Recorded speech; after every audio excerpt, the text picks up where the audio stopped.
Previously on Inspired Initiative.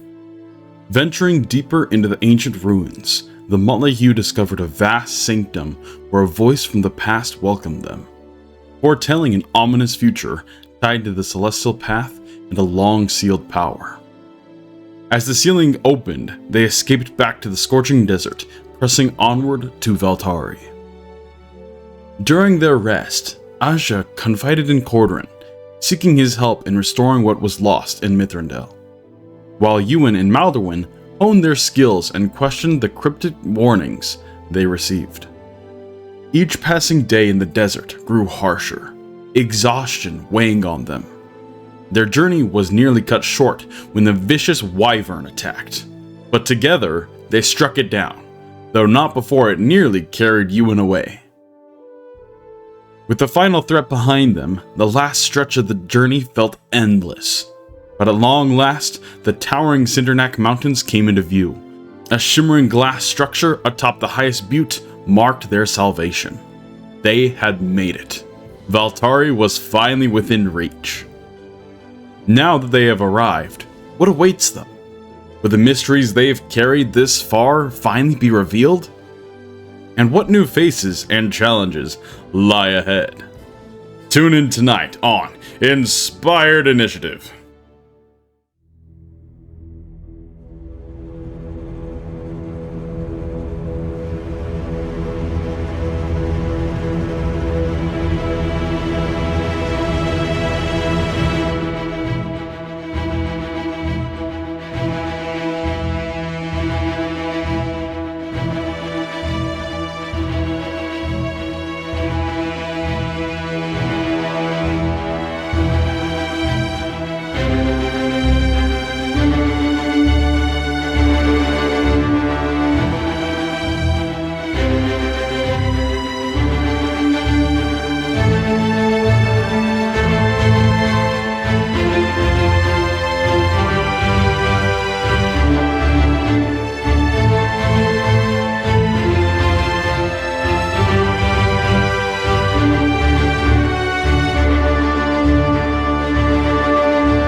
You all see it before you. Your salvation, the escape from the hellhole that is this desert.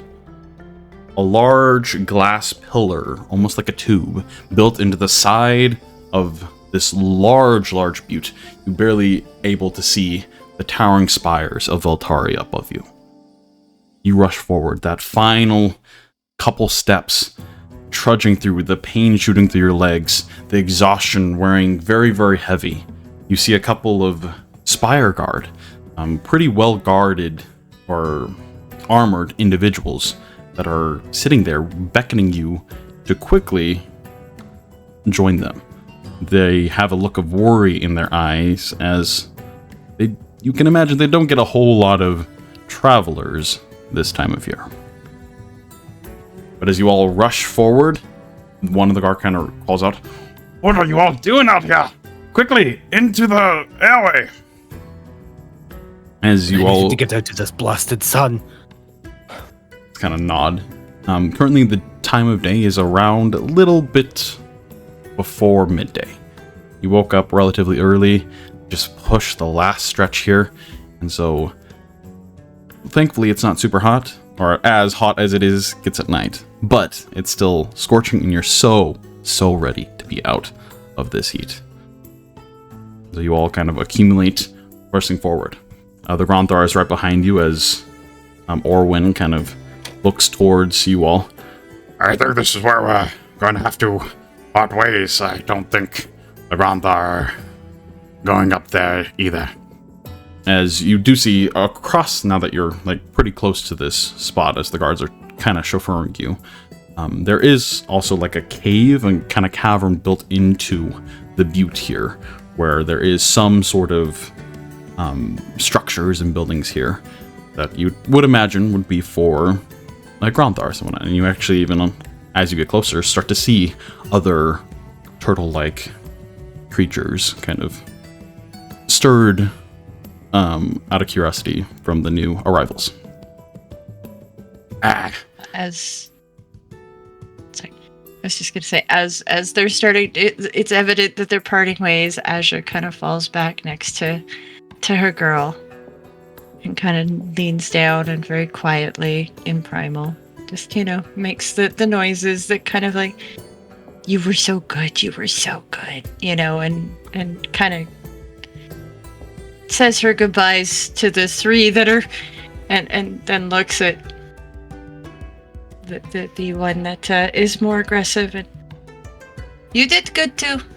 I will miss you as well, except for the whole biting thing.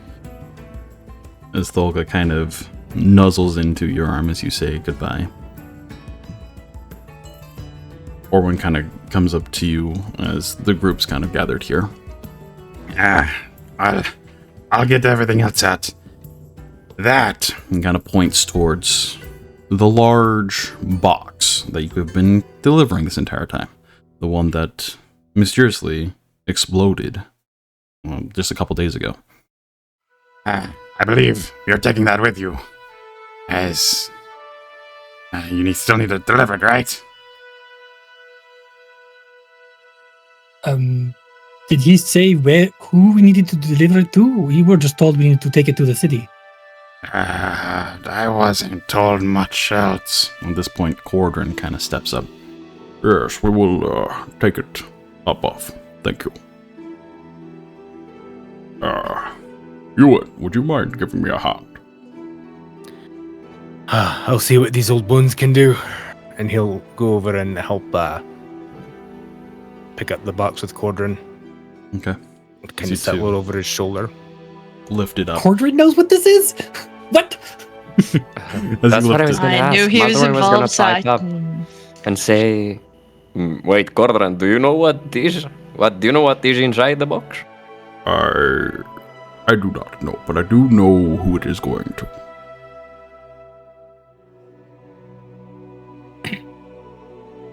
Alright then. Here, let me give you guys a hand. And he'll grab us out of the box, help him. Yeah, and would you mind telling us who that is, Cordrin? Sorry. I can, yes. We'll discuss it on the way.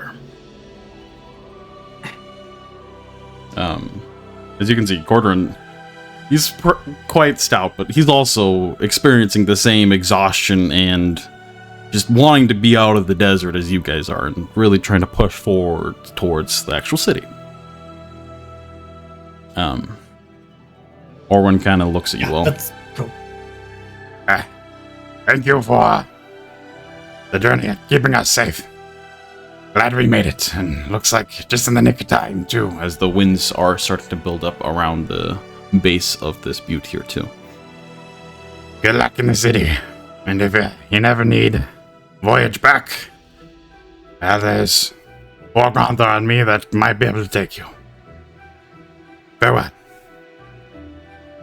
As he makes his way over to the little encampment below. Thank you for everything. Kind of gives a nod.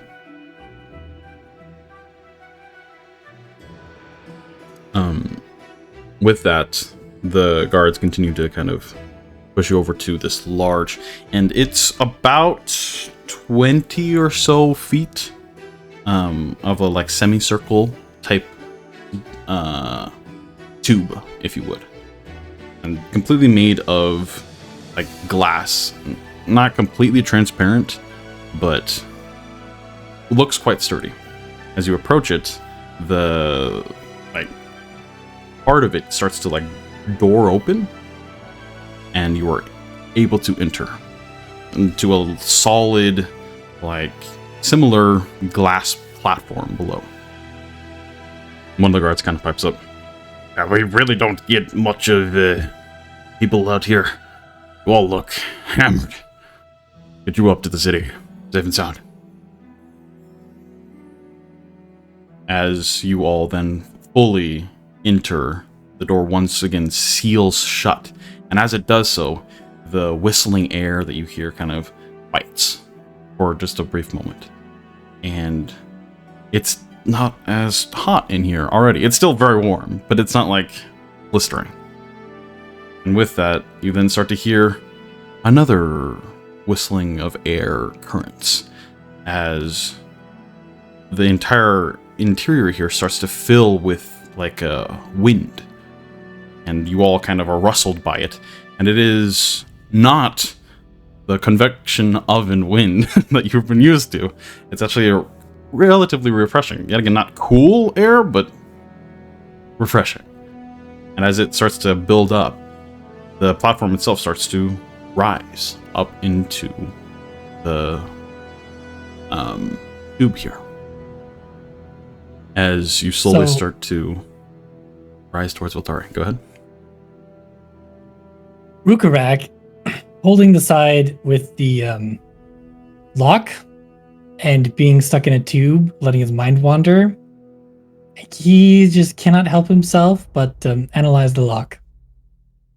He's just out of curiosity, see if he can discern what type of lock and how difficult it would be to get open. As you're this close to this crate, more or less, it is incredibly heavily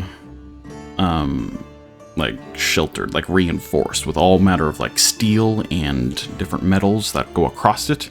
You also see, as you're that close, faint glowing arcane runes that are kind of inscribed across the whole thing that just kind of shimmer with the faint bit of light that is here. There is a large kind of lock in the side of it. Go ahead and just roll an investigation check for me as you kind of glance at it. The 12. Well, yeah, it looks incredibly finely crafted. You're not sure if you've ever broken into something that fine before. It definitely doesn't look super, like, something that you wouldn't be able to do, but you know it would be quite the challenge to do. And you're not positive if you even have those skills to do so. And honestly, the runes terrify him more than the actual lock, so... No, curiosity station. He'll just sit there and help carry it. Right. As you all are lifting up, and slowly... The platform doesn't, like, shoot up like a...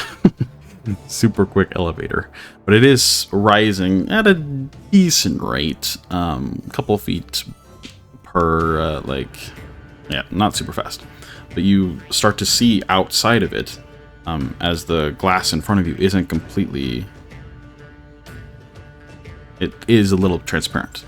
You're able to see the vast desert behind you, and a sense of like just reassurance that you made it here, you're finally safe and sound, but then also a sense of pride, kind of just, yeah, we just did that. We traveled through one of the harder parts of the year, through that, like, you can't even see, like, the horizon line just ends in dunes and rock formations. You just think back on the many, many days that are now over. And a sense of, like, accomplishment kind of fills you that, yeah, there were times when you didn't think you were going to be able to make it, that your legs were going to give out, but no, you're here. And it feels good. But as you continue to rise up, slowly getting closer to the top of this butte, which is hundreds and hundreds of feet up in the air, Cordon kind of pipes up. Yes, I do know who we are taking this to. This individual I've spent a decent amount of time with, and theorizing on different, well, histories. Their name is Damaris Vane, quite the scholar of the city. I believe they're even teach in the Spire of Illumination, and studying quite a lot of different pieces of arcane and whatnot.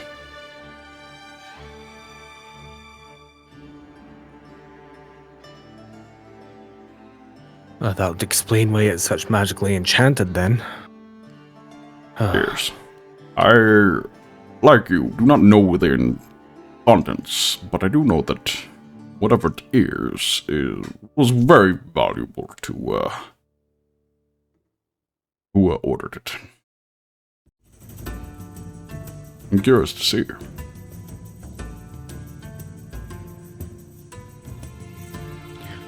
What can you tell us of the city? I've never been here.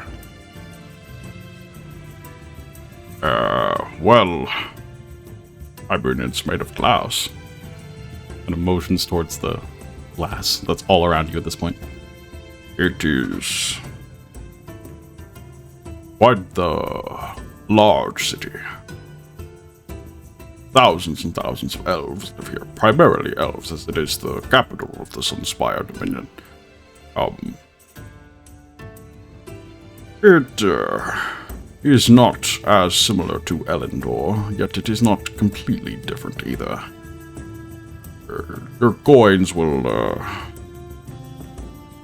do stuff, but they don't have as much of an influence here.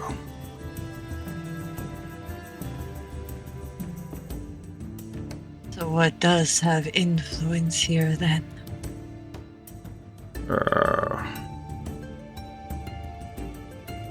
Just contributing to society, I guess. Yes, they really like their.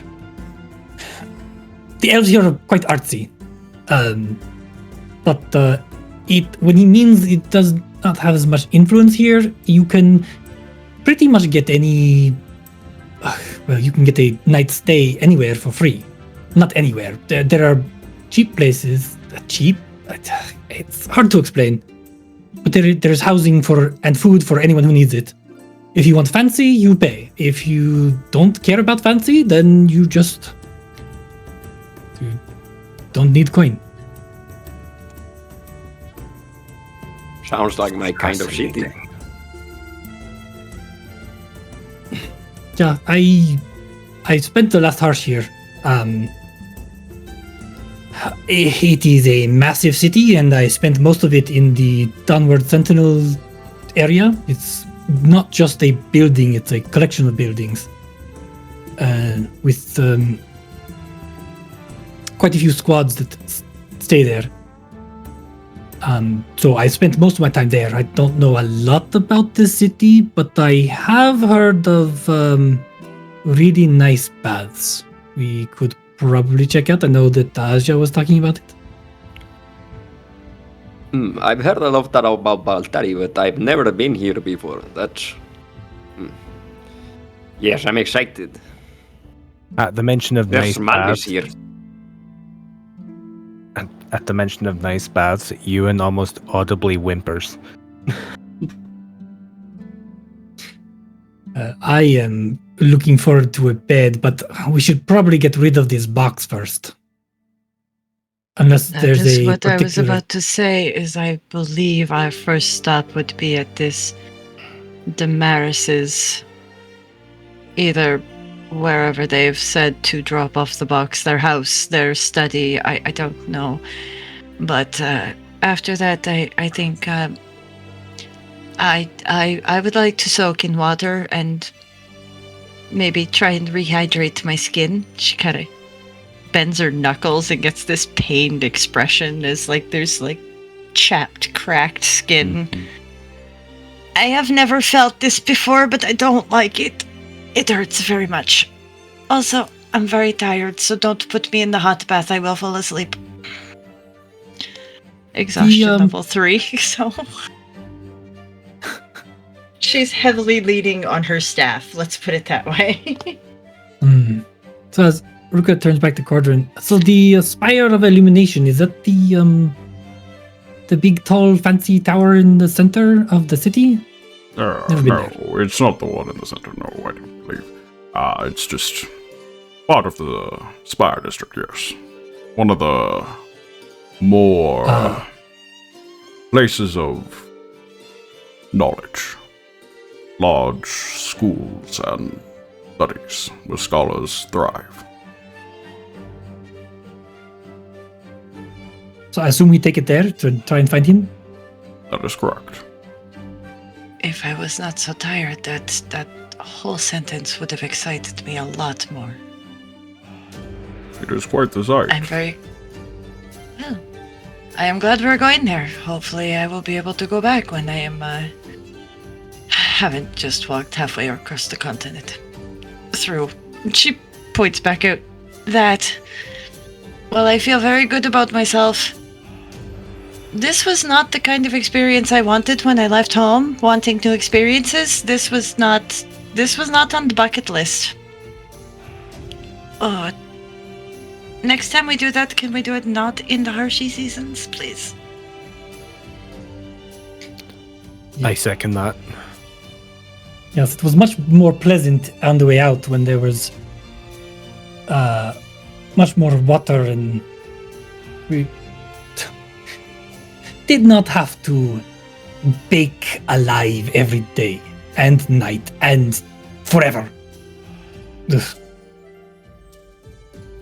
I feel bad for my food now. And as if, on cue, her stomach grumbles. If I wasn't so hungry, that is. We should probably find a bathhouse that also has, I don't know, food service. Is there one of those? Tell me there's a bathhouse with a food service. If so, I'll just live there for the next season. I'm good with that. I don't... Snack and bath? The Are only there food bathhouse... stalls? The only You would bathhouse assume that I that near really the gates. used... Oh, maybe. Bubbles and nibbles? I don't know. There's usually street vendors scattered throughout the city. We could probably find one somewhere. You see, as you're talking about food vendors, like, there's the tiniest bit, seeing as she's dehydrated, there's the tiniest bit of, like, extra saliva just kind of in the corner of her mouth, and she wipes it away. Food vendors? She looks at one of the guards. What is specialty of your city? I am very into food, and I'm very hungry. She smiles. There is a lot. Yeah, I don't know if we have a specific specialty, and if we do, I do not know. All kinds of... Okay, what's your favorite food then? The fresh fruit from the oasis is quite delicious. And free.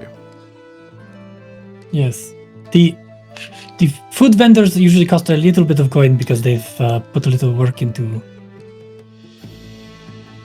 making Is the food. the oasis on the way? Maybe we should stop there first, before we deliver the box. I am unfamiliar with this oasis. Most of my time spent here has been in the spire itself, and that is quite lacking. I haven't spent a lot of time. I mean, we could. This box is quite big, though. I would say we if there's vendor along the way, I will buy something. It's okay, but we should probably not stop for long with the box of the box of that. The guards just kind of eye you, like, huh? Yes, I agree. It is just valuable, that's all. We should make sure that we deliver it, even though we feel very bad and we're hungry. We should make sure that we complete our work before we go and do our pleasures, is what she says to the guards. It's fine. Around this time, the platform comes to a halt as you kind of look around and look behind you as it opens. The kind of glass doors kind of slide open very smoothly, and a wave of cooler air kind of overtakes you all. Very refreshing. You all step out into the bustling city of Valtari. You see towering glass, completely almost crystalline towers in a super unique architectural style that is. You see hints that were similar to Ellendor, but it's almost everything here is made of glass, ember glass to be specific. kind of shines with a little bit of hues of reds and oranges from this light above. As you do see, yet again, there's a part of the clouds, like the clouds part over Valtari here, specifically. And it's been a good couple weeks since you fully basked in the light of Elamor. And here it kind of greets you as you step into the city. There are large kind of winding streets that go in all manner of ways. It definitely looks like if you didn't know where you were going, it would be quite difficult to find your way around. I believe I know the way from here. Thank you. Gordon kind of nods at the guards that nod back as they slowly start to descend back down the glass tube. We'll need to walk a little bit here and then get into one of the airways to get over to the district of Spires.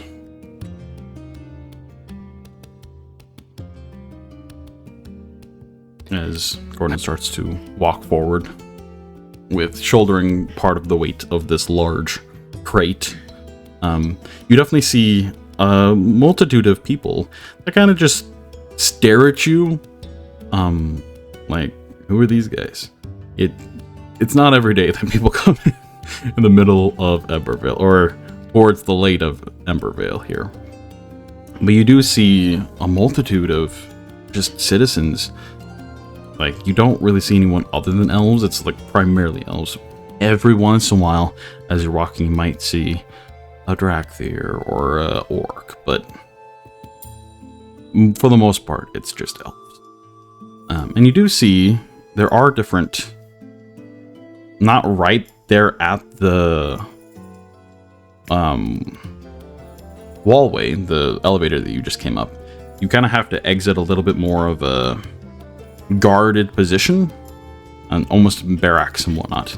But then you get out into the main kind of thoroughfare of the city. And the city seems to have multiple layers to it. Different glass kind of, what almost look like freeways in a sense. Just large kind of glass, like flooring that adds to another layer of the city. And through some of it, you can see like the feet of elves above you, as they kind of wind in and around the city itself. But you are able to go up to different vendors if you want, to acquire some sustenance. And you see there's different carts and different like places where they're just handing out like these large, what appears to almost be like a melon of some sort, to like this family of elves that just kind of are gathering different food supplies. But then there are like more cooked and prepared meals that you do see people grab and hand a little bit of coin off to. But for the most part here in the city, you can gain like any food that you need for free.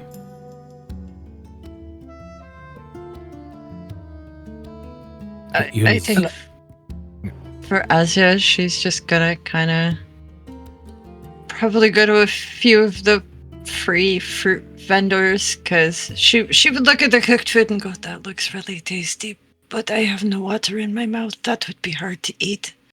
But fruit has juice. So she's gonna go for the nourishment and hydration option that's also free. Yeah. As you take one of those and kind of break it open, it is filled with moisture and liquid, and you all kind of share one of these large melon-like things, almost similar to a cantaloupe, if you would. And it is... it has a little bit of sweetness to it, but a little bit of iciness, too, that kind of lingers on your tongue. But very, very hydrating, and is a very, very warm addition to your mouth. As you all kind of munch on that, grab one here, grab another one there, as you start to make your way through the city towards this airway, as Cordron calls it. Yes, Asja,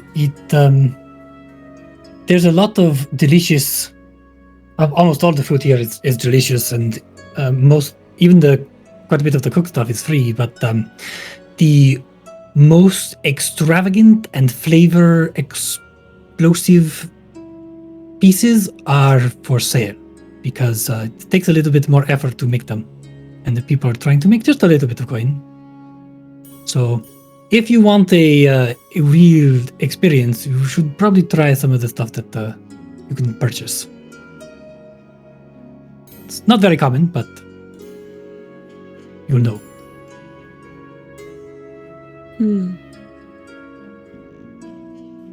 I don't know. There is something in my stomach that makes me wonder how everything is free in a city this size, but I don't know it very well, but I do know that at least back home where we don't really pay for anything, there's a lot of hard work that already goes into the free stuff, so... Yes, when I was here, I was working the farms around the oasis. It's a massive area of the city where they grow pretty much everything here. And spent quite a bit of time there working the fields. A lot of the city works there as well. And you don't get paid, but you get free food and lodging, so I had no problem. Interesting. So, are we to go to the spire first, or would you like to make another stop before we do so? Oh. The sooner we're rid of this thing, the sooner we can actually relax. So that's my vote. I was going to vote, let's get rid of the big target box. People have already looked at us, like, oh, what are they doing? We don't need wrong people to see us and go, oh, what's that? Anybody else remember seconds after we left Elendor? Or at least what felt very quickly after we left Elendor? That's very true. Oh. That was so long ago now. Oh, right this way. As Cordrin kind of leads you towards another kind of tube of glass, but this time instead of vertical, it's kind of horizontally.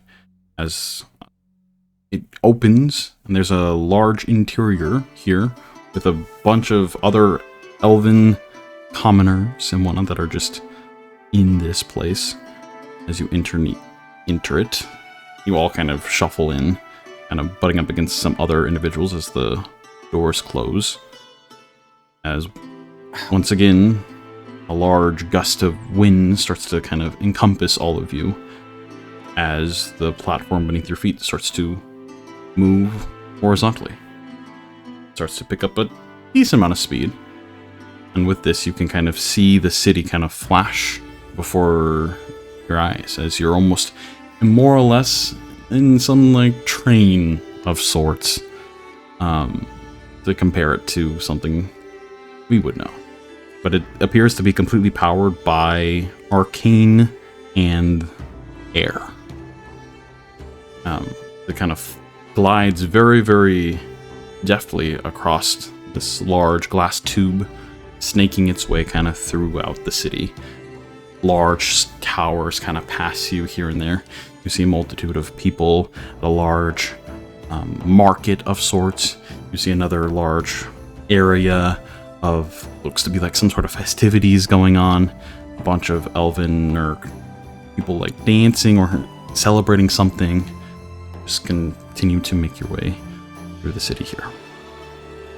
After a couple minutes of being in here, not super long, as it moves through the city quite quickly, and does stop at a couple different places, and you see people leave the airway and people join the airway. But eventually it kind of makes its way towards the center of the city, where, after a stop, Ordrin kind of pipes up. I believe this is where we need to go. Steps off. I forget how crowded this can be, as the entire time he was made sure that he was positioned up against a wall where no one could bump into him.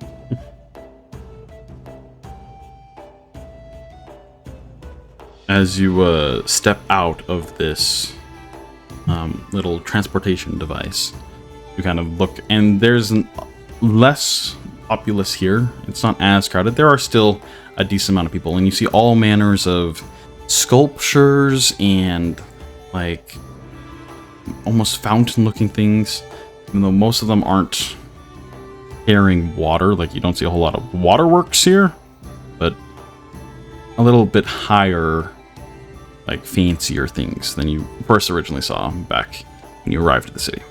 But there is these towering spires, like hundreds and hundreds of feet. You just kind of gaze up and see. They're all reflecting the brilliant glow and hum of the amber glass.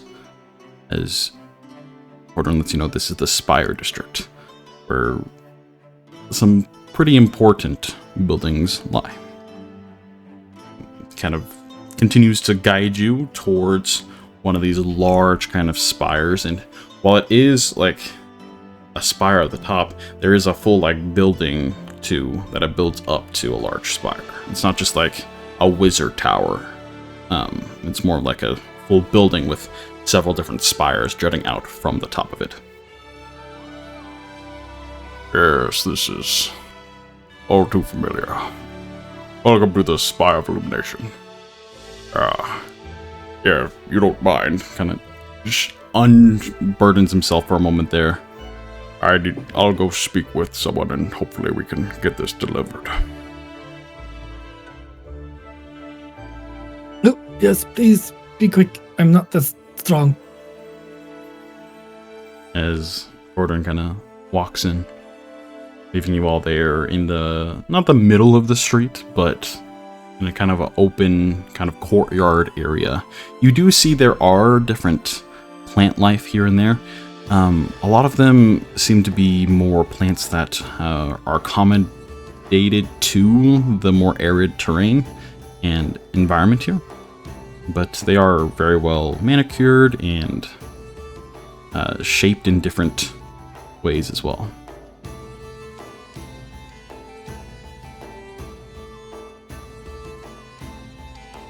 As you wait there for a minute or two, 3 or 4 minutes kind of pass before eventually Ordrin kind of steps back out and kind of motions for you to join him.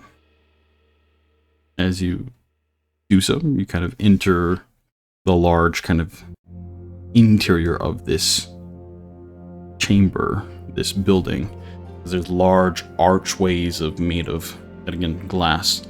Super intrinsically architecture here. It's almost gives you the vibe of the Frostfire Citadel in some aspects, but it has its own unique flavor to it, if you would. But in here you do see all manner of elven figures that appear to be in like robes and different scholars. Like, they don't appear to be fighters by any sense. A bunch of just nerds, more or less, here in this. Kindred spirits. Kindred Yes. spirits. Oh, Ash has found a second home. Woohoo.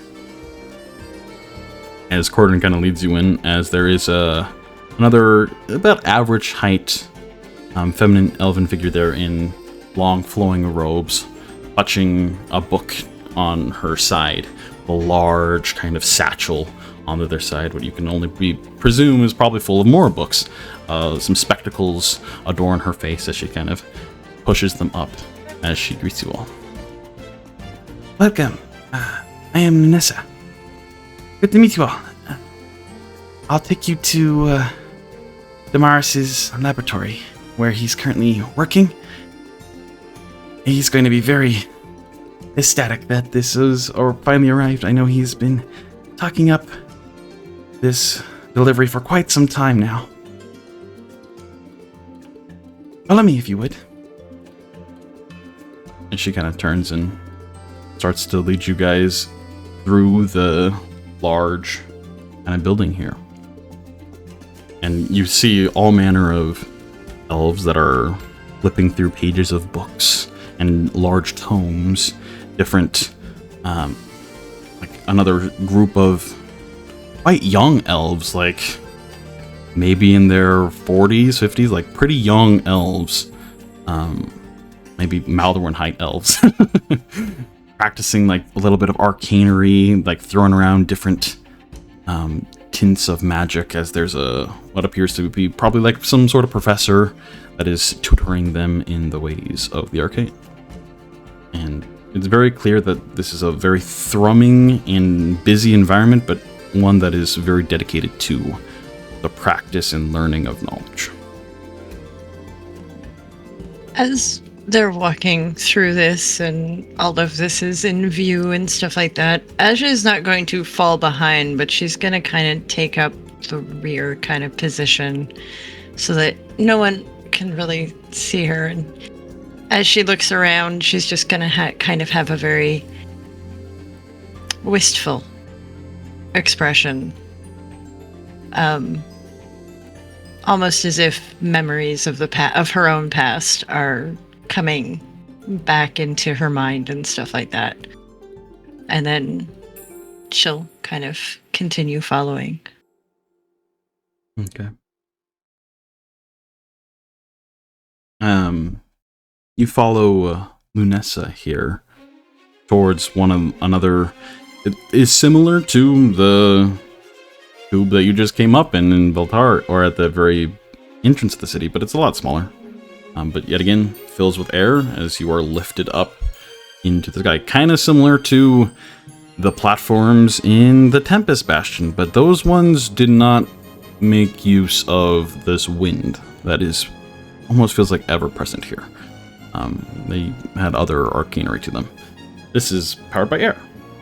As it lifts you up to different floors, you then are exited out through some hallways, all manner of images of like study and like graphs of different, what you can only presume are arcane runes, or just a lot of things that go over a lot of your heads. Asja, you might pick up on a little bit here and there, just knowledge on the walls. There are also different depictions of what may be like important scholars of the past, in different like alcoves and whatnot. As you follow her, she eventually turns around a corner into a larger room that's filled with all manner of different tables and beakers of different liquids that are kind of bubbling and brewing, all kinds of bookshelves across the room as well. And again, large like glyphs that have been inscribed on different parchments across the wall, different like all manner of stuff here in this laboratory. As you do see one other figure that is currently standing, kind of hunched down, inspecting a little monocle on their eye as they are examining a small little bit of some sort of, looks like moss or something like that, on the table there as you enter. Lunessa kind of stands almost at attention or sorts, and just kind of waits, kind of looking back at you all, and just kind of giving a hand of like, all right, just wait a moment, as this definitely older, quite old, not ancient as Vanos was, but an older elf kind of looking down at this moss. Eventually, you kind of hear a little bit of muttering under their breath. It's like, exquisite. Fascinating. Before, I have company, do I? Oh, Welcome in, everyone. Who are you? He kind of looks towards Lunessa. These are... She kind of points towards the box. They delivered this for you? His eyes kind of grow wide. Oh, yes. It's the day now, is it? Oh, I am so excited. Oh, my, you all look very worn and weathered. I am so glad you made it. Please, come over. He kind of motions you towards a large kind of table that doesn't have as much stuff. Kind of scoops some of the stuff that is on the table off to the side.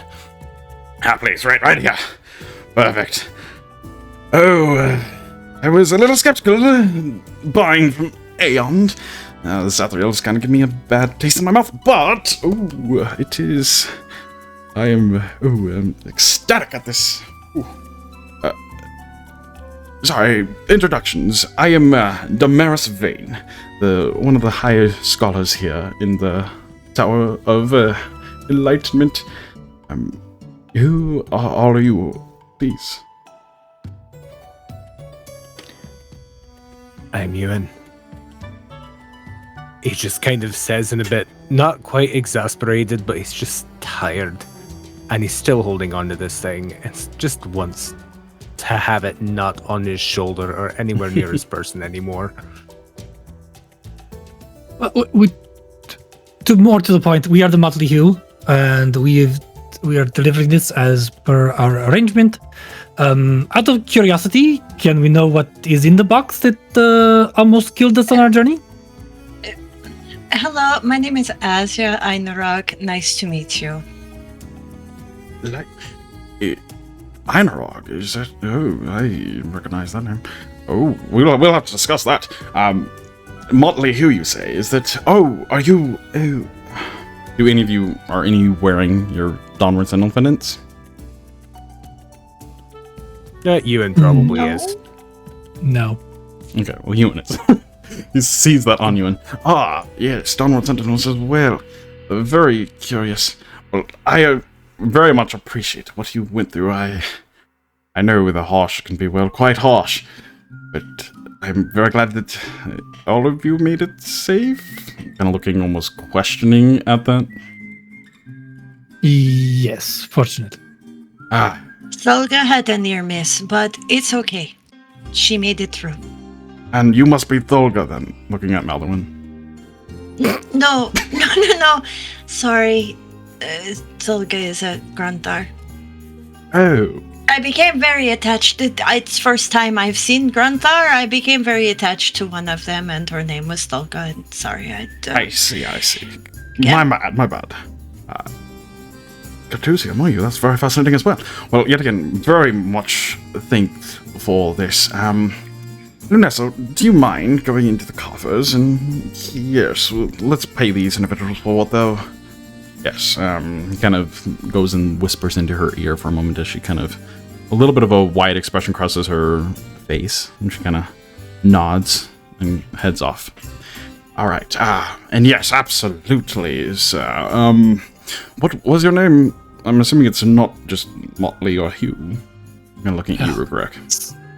It's Rhukkarrak. Pleasure. Yes, I do think. Yeah, I'm so excited to see it, and I would love to share that excitement with you all. And that is Cordrin in the back there. Oh, my long-lost friend, how have you been? Cordrin just kind of pipes up. I'm good. I'm very curious to see what you had ordered this time of year. Well, let's not keep us all waiting, shall we? As he moves over towards the large crate that is now set on top of this table. As the table... the crate itself isn't super heavy, it's just very big. He starts examining it. He kind of readjusts his monocle and just starts looking at the runes, kind of tracing some of them with his hand. Yes, with proper protections in place, I see. I will have to give Euan a little more of my trust, I guess. Before he goes and, almost looks almost like he's kissing the lock for a moment, but just getting his mouth super close to it. and says something under his breath as like a spiral pattern around the lock, the arcane runes start to disapparate, leaving a little bit of almost glitter that jumps off into the air. Yes, that's mighty fine. And then goes in and from one of the kind of cupboards pulls out a key and inserts it into the box. As he does so, the lock kind of unhinges as the front part of the box falls down to the table there, as it almost unfolds itself in front of you. And sitting inside this box is a glass dome of sorts, with the interior a small little seed that is about the size of like a cherry, with a little bit of a sprout that has started to blossom from the seed. As he just kind of stares at it. I really hope this is what I think it is. He grabs onto the glass and unhinges it and puts it off to the side and starts to look at it a little bit. You're gonna say something, Asja? She's just gonna be under her breath. We did all this for a plant?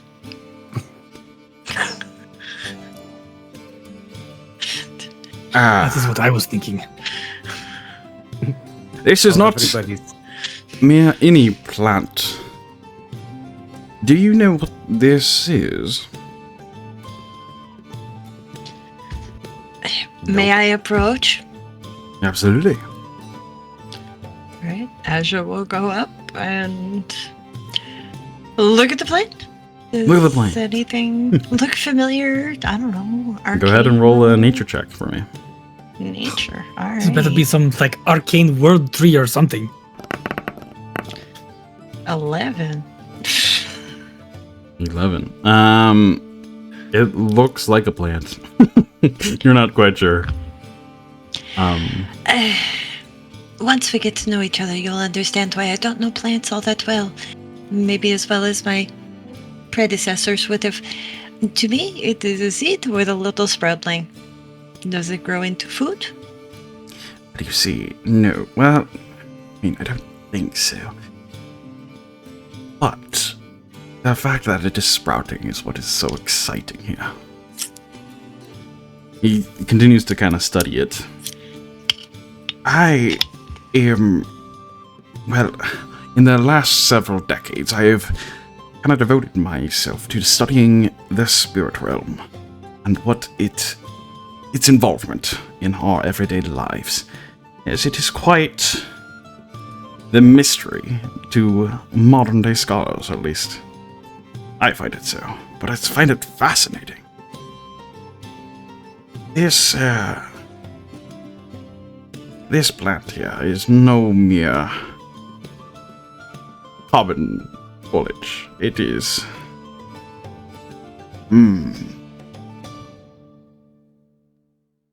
Have any of you been to Florignis? I have. And did you witness the tree of fire? I have. Yes. A grand tree. Oh, it... Now, those trees, at least the one that is still here in Aruthar, is quite the spectacular sight. And with my several years of study in Florignis specifically, I found a lot more ties to it, to the spiritual realm. And a lot of life energy that seemed to flow off of it. This, if I'm not mistaken, I'll have to make sure my proper equipment is used to determine it, legitimacy, that is a seed from the tree that fell in Mithrandel. Ewan immediately turns to look at Asja.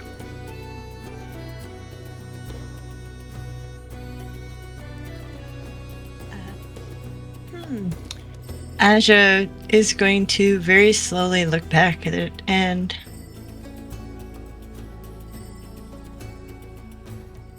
then very quickly look away.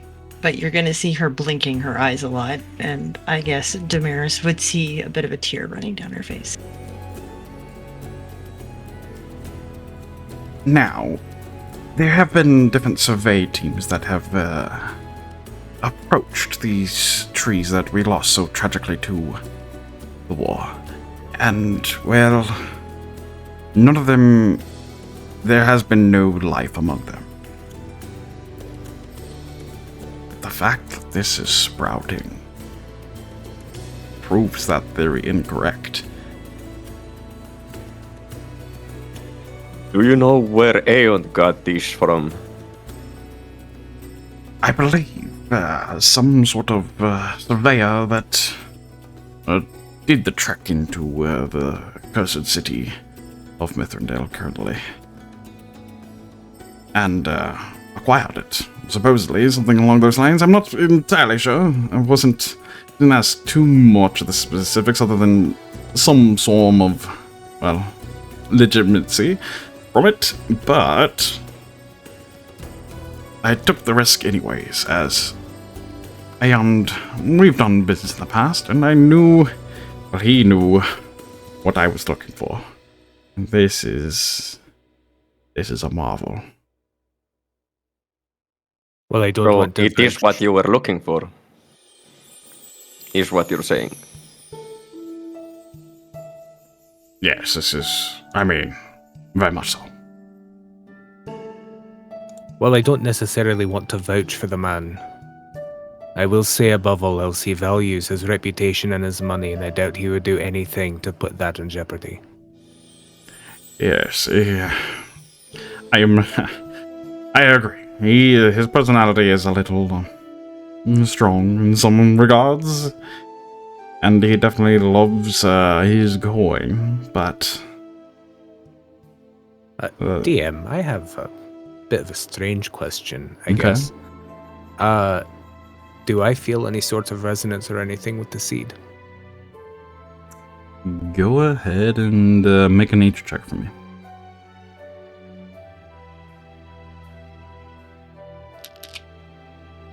Yeah, 7.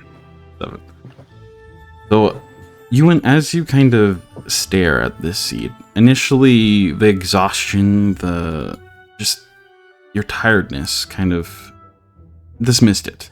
Like, you were curious as to what was in this box, and then you found out it was just a seed. Like, really? What the hell? But then, as Damaris described what this is, as you look to Asja, as you look back towards the seed here,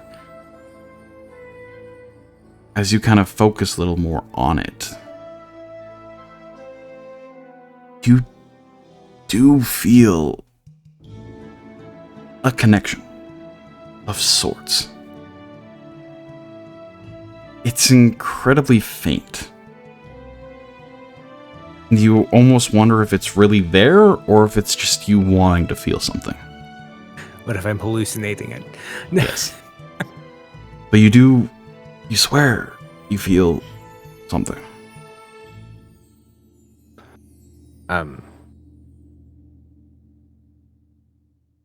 Euan would just kind of look around at everyone, and while Damaris is talking, just kind of staring at the seed, and there's a bit of a lull in the conversation. Euan would just ask, do you mind if I do something?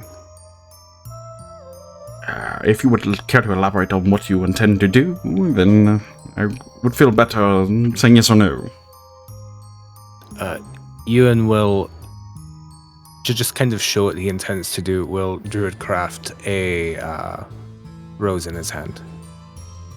and simply say, I want to give it a little bit of help on its way. I'm intrigued, please. Then I will... he will just... not really touch it, but kind of walk over and reach out towards it, and we'll cast Rhukkarrak. Now, technically this would be the bloom effect, so it would instantly make it blossom, a seed pod open, or a leaf bud bloom, or something like that. So however, you would want to flavor that for the sake of the seed, but sensing that connection, Euan wants to offer it just a little bit, in hopes that it survives, knowing how much it means to Asja, what it would mean to a lot of people. Right. As you kind of step forward and feeling that tether, that connection towards the seed, kind of will your innate sense of kind of growth that you've just been able to do ever since that fateful day. And as you kind of reach out and almost grab that invisible tether and encourage this seed to grow,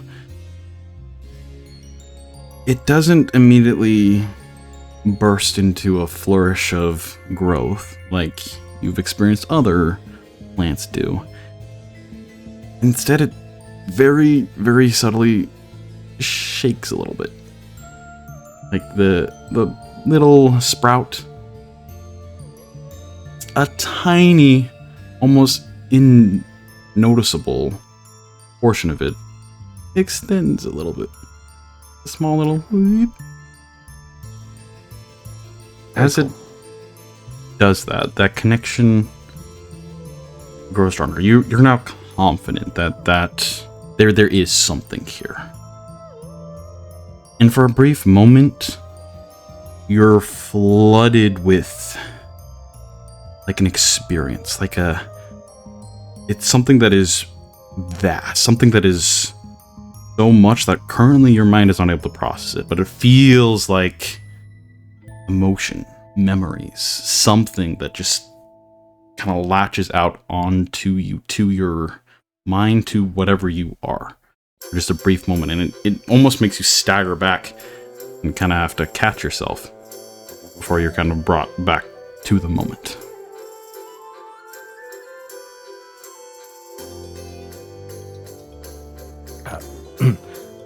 Sorry about that, and thank you for... Oh, that is quite curious. I did not expect it to grow more. Oh my. Yeah. Euan is actually visibly a little shaken up. This is quite astonishing. He kind of looks and continues to study the seed quite intrinsically. Around this time, Lunessa reappears at the door and comes on over to you all. Here you all go, and starts handing out these large coin purses of just heavy coin. If you don't mind, it seems like you're a person that has access to other more interesting, maybe means of payment other than gold. Something arcane. I don't know. I don't want to take any gold. Damaris kind of looks up.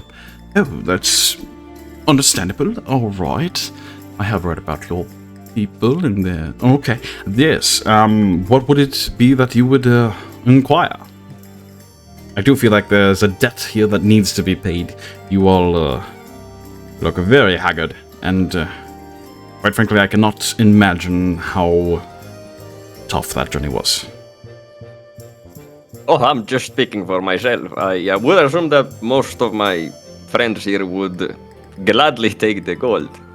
But I just, especially with what we were caring. I would have been very upset if it was something material and completely, I don't know, worthless, like some gold or some precious jewelry or something like that. But I don't feel like it would be fair of me to take payment for this, at least not in gold. Well, very well. You will have to let me know, maybe as you spend some more time in the city, what, there's something that I could assist you in, or something along those lines. You seem like a knowledgeable person. I will think about it, yes. Thank you very much. Well, thank you. What about the rest of you?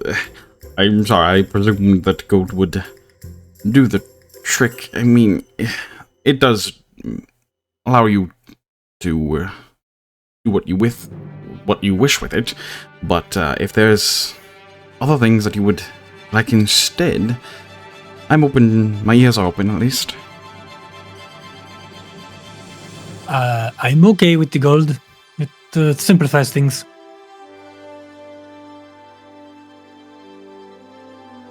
Asja will turn back and kind of continue to just stare at the seedling on the table.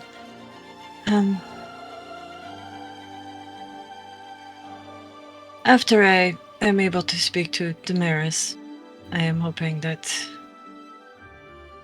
we can come out to some sort of agreement for part of my payment, but I would like at least half of the gold. Elendor was much more weighty on the coin purse than Valtari seems to be. Very well. Kind of nods over to Lunessa, who kind of gives a nod and puts one of the sacks to the side, and another one hands the fourth one out to Euan there.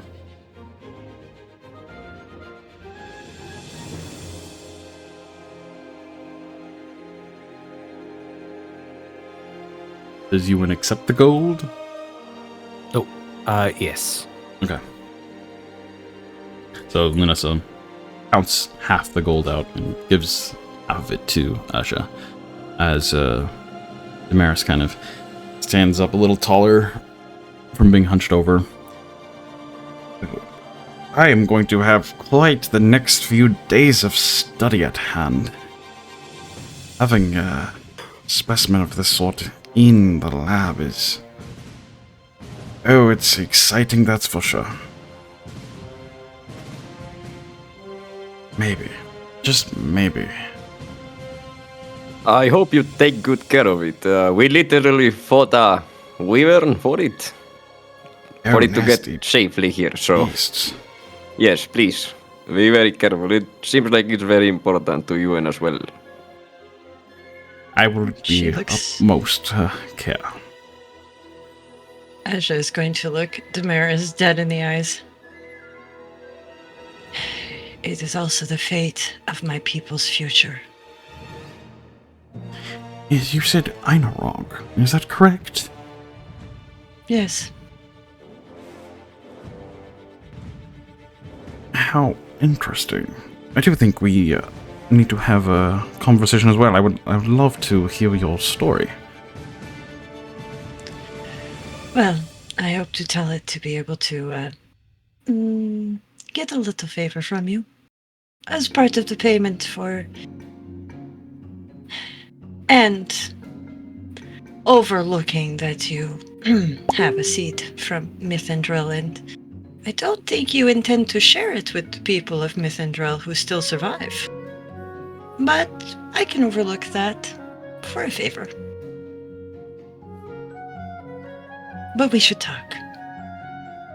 Yes, I think so. Around this time, Cordrin kind of just has been kind of in the back, just being Cordrin, paying very close attention to everything. And kind of steps up a little bit closer to the seed. This will definitely have to be documented as well. We assumed that the trees were gone, but they could be brought back or be grown anew. Kind of meets eyes with Damaris. This could do it, my friend. This could do it.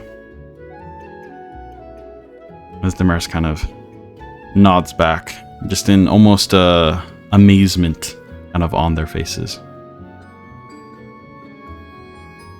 Ah, Stella, I am so excited. Well, you all look like you could use a nap for a couple days. I'm sure that you just got here, yes? Please, That's go. correct. Yes. Please go rest. I have much work to do here.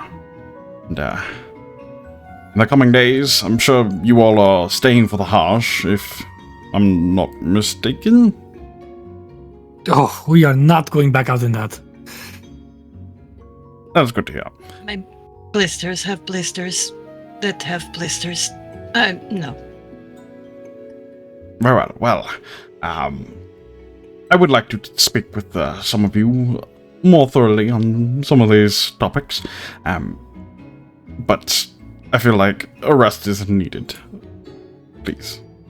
He kind of just nods as Lunessa kind of pipes up. Thank you, Professor. If you would all please follow me. As she leads you back out of the laboratory. As Go ahead. people are leaving, Asja's gonna just kind of lean down to the little tiny sprout. Grow big. Grow big. Grow to the light. We need you. And then she'll just turn and walk away. Okay. As you all are kind of chauffeured back towards the entrance of the Spire of Illumination here, Lunessa kind of pipes up as you are walking, in the elevator. Hey, it's been a while since I've seen him that excited. Oh man, I don't know what it all means, but wow. When he was saying that this could do something, what was he talking about? Oh, well, you see, Damaris's main goal for the past several, decades, at least as long as I've known him, has been to rid Valtari of death. Like, he and several other, high scholars are trying to solve the equation of the Ashen Expanse. And assuming that's what he means by that, I'm not sure though. I don't know how a small plant like that could. We've studied, like, plants can have a impact on death energy and the renewal of it back to life energy, but something so small, even if it was a tree like they have in Florignis, there's just so much death. I don't know. It is different than the one that you have in Florignis. The one in Mithendril was not fire. It was, well, life.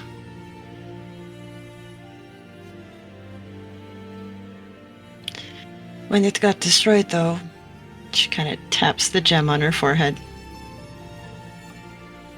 There are very few of us that wear these anymore.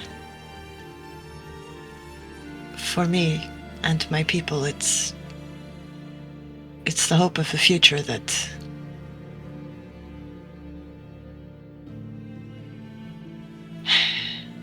I know this is going to sound weird to the rest of you, but it's the hope of the future that they're going to get to wear one day the proper Elandris. And not borrowed Elandris. At least for me.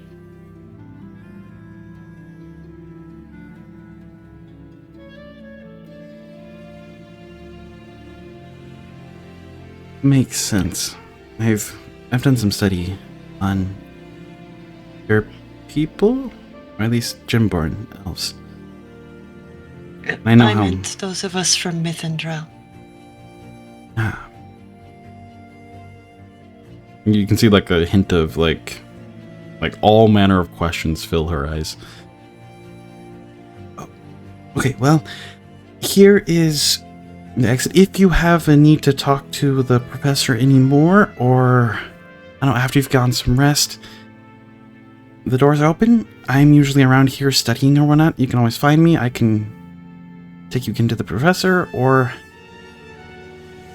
She just kind of gets a distant stare again, just lost in thought. or yeah. Have a good day.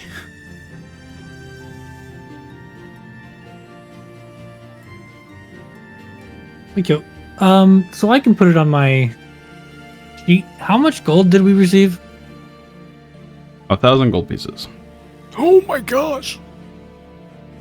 So Each? Asja, you be 500. 500. Yep. Rhukkarrak, 1,000. Euan, 1,000.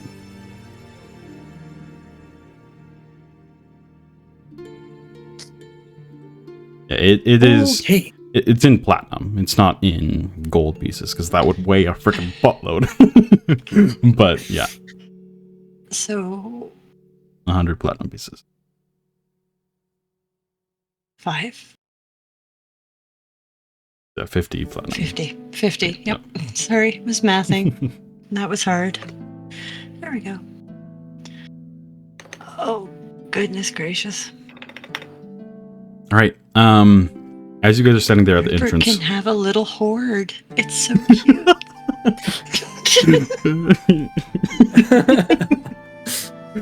oh, that's hilarious. Rupert's turning into a dragon. Look at my son! As you guys are sitting in the entrance, Cordrin did follow you. He's now sitting at the entrance as you guys are walking out. I believe this is where we will have to part ways as well. I have other individuals to attend to, as well as other histories to document. It has been a pleasure, Motley Hugh, and I am excited to hear more of your story as it unfolds. I look forward to talking to you again, Gordon. It was good meeting you, and I hope we can talk more on what we talked about across the desert. Also, when I get back home, I will get your friend to at least message home to let you know he's okay. Did you know that he knows your friend? The one that came to my house with you from Mythendrel? Wait, you know, Rhukkarrak, I've yes. forgotten my own friend's name. Thank you. Yes, we You were can put it colleagues of sorts. I didn't work directly with him, but yes, I'm glad to hear that he's not dead. He's a wonderful man and a good friend. And don't I'd be worry, he's dead. having the time of his life right now. I would have been dead if it wasn't for him. That's very true. Kind of gives a knowing nod. Well, if any of you are going north as well, the Twilight Ridge would be inclined to appease you as well. Kind of gives another almost kind of curtsy kind of bow before turning around Is that where you are headed after the horse? and looks over his shoulder. Yes, I have a lot of information I need to get back home.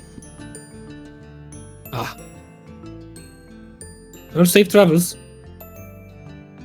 As to you as well. And with that, he kind of goes in further into the interior of the Spire of Illumination.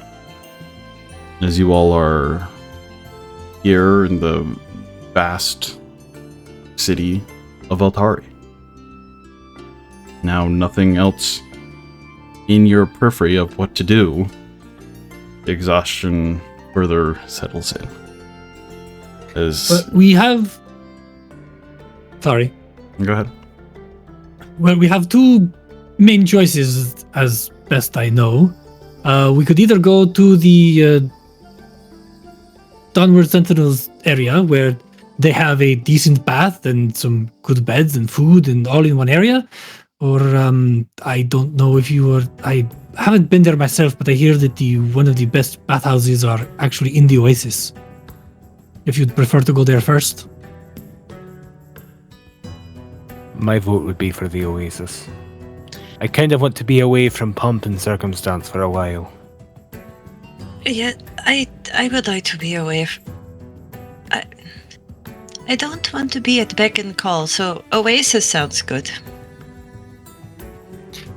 I mean, you don't have to take jobs if you don't want to, but we can show you the way to the Oasis. It's not too hard. This way. Maldorwen, are you okay with Oasis? Do you have to pay to go to the Oasis? No, that's where they told us there was the free food. Yes, at the gardens, I believe there's water treatment plant there. It's a gigantic garden. Like I said, I don't know if the bathhouse is at any cost, but I'm pretty sure we can afford it now. Well, you can afford it, yes, probably. If you cannot, I can pay for it. Okay. Why don't your Well? people value gold, Maldorwen? Because it's too heavy. That's not the answer I was expecting, but you're not incorrect. Very well then. Is it because of your small frame and you cannot carry very much, or? Can you imagine if every normal characters would be carrying what you're carrying on your pocket right now? Do you think the city would be able to fly then? What about what people like to do with gold, which is hoard them? Where do you think they were saving all those gold pieces that they gave you? They were somewhere. Ah, okay, that makes more sense. Well, this way we need to go back to the airway. Yep. And Rhukkarrak, you, having some previous experience with the city of Valtari, can kind of find your way around. You haven't ever really been in this part of the city, but it's not too far away from the airways, and from there, you can more or less just wait till the right stop. So you all trudge across the kind of open courtyards to, yet again, the train-esque airway here, and I'm aboard. And after a few moments of travel, good about 10, maybe 15 minutes, stopping at different stops, you then arrive at the Oasis district. And as you step out, it is a very heavy contrast to the desert that you've been traveling in, and even so to the rest of the city. It is green here. Everything around you is green. You see large flowing waterfalls of man-made or elf-made design here. Different fountains, all kinds of waterworks. Large crop fields where you see elven workers like planting and uprooting different vegetables and fruits and all kinds of different food. As the water kind of, there's even a like artificial river that kind of flows through parts of it with these kind of glass stepping stones in between the river that you can just walk across it. And here, your skin kind of already embellishes the humidity that is here, as it is not dry. It is a wave of refreshing air that kind of greets you.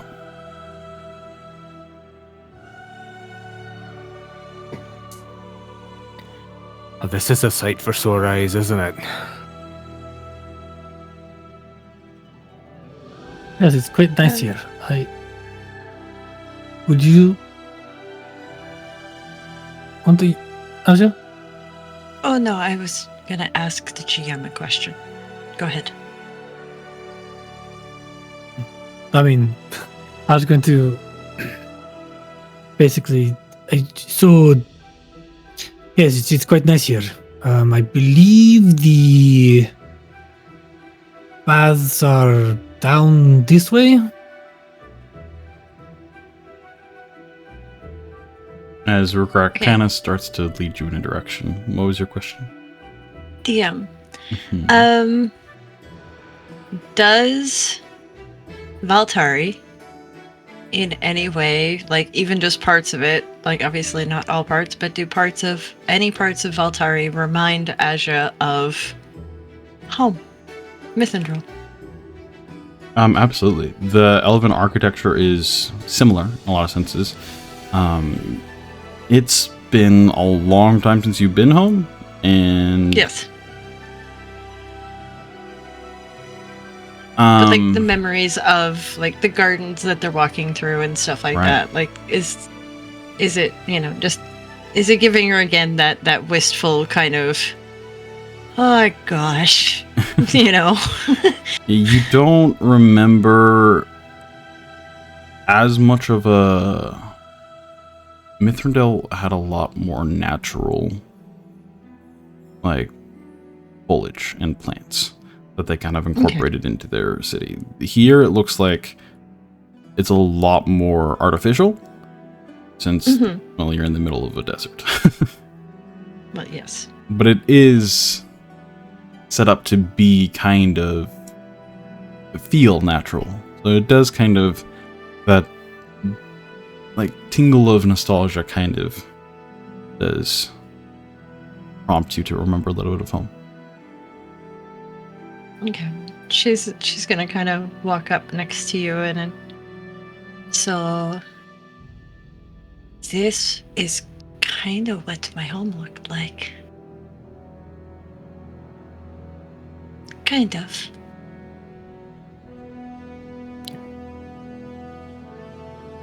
Euan will smile a little bit and look around. I can only imagine how beautiful it must have been.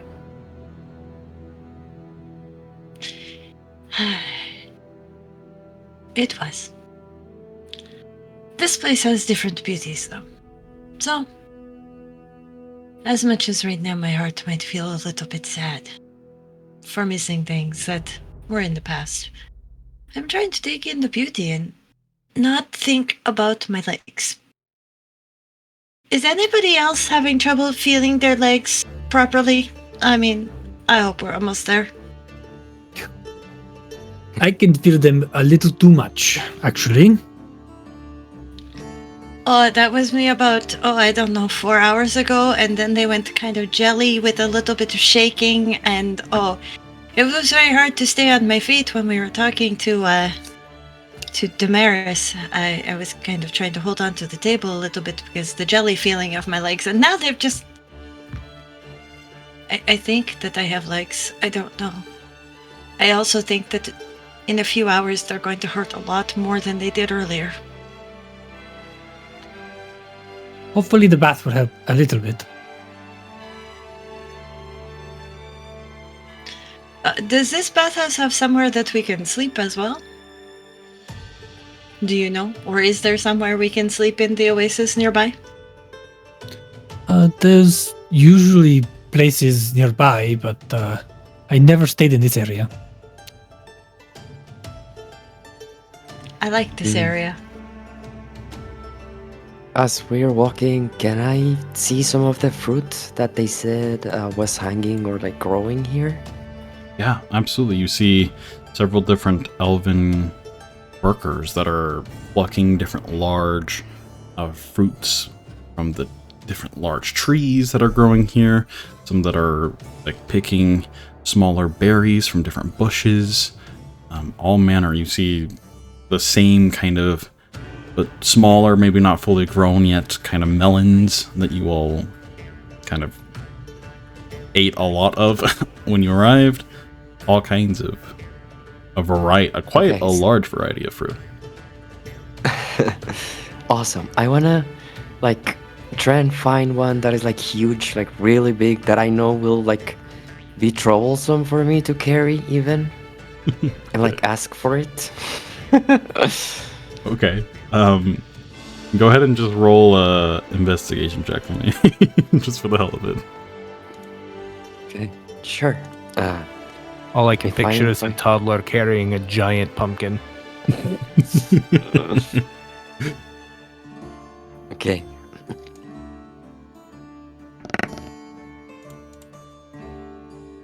Uh, 10? No, wait. 6. 6, okay. Mhm. So, yeah, you kind of go over to where some of these larger fruits are being harvested, kind of peer around, and just up at the mini multitude of fruit here. As one of the elven workers kind of calls out, "Is there something I can help you with?"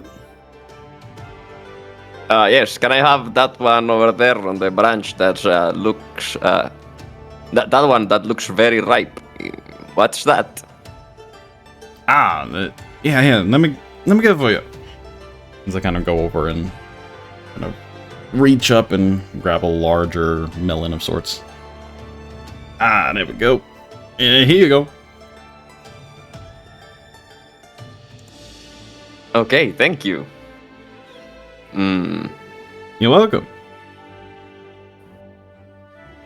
All right. They just go back so- to farming more. And it's not huge, but it definitely is large for Maldorwen to carry. It's like Okay. probably the size, a little bit bigger than like a basketball. But it's got a pretty hefty weight to it too, because you can assume is almost completely full of juice or water. So it's pretty hefty. Yeah, that's like bigger than my head. So yeah, Yeah. I'm gonna carry it back and like show it to Rhukkarrak and say, See, this is worth its weight, not like gold. Oh, Maldorwen. You know, if you give it a shake, I heard a little bit of a slosh. If you cut a little hole in the top and you could put your straw in it, it's like a big drink. Oh, that's so smart, but can you give it a I shake? could make it I don't cold think for I- you. It's very heavy. Here. I don't think I can give it a shake myself. Give me a moment. She takes it and shakes it, and then she's going to use prestidigitation to cool it down just a little bit, Okay. and then she'll hand it back. Oh my Shake god, you it weren't lying. and You were a chilled. genius. You're so smart.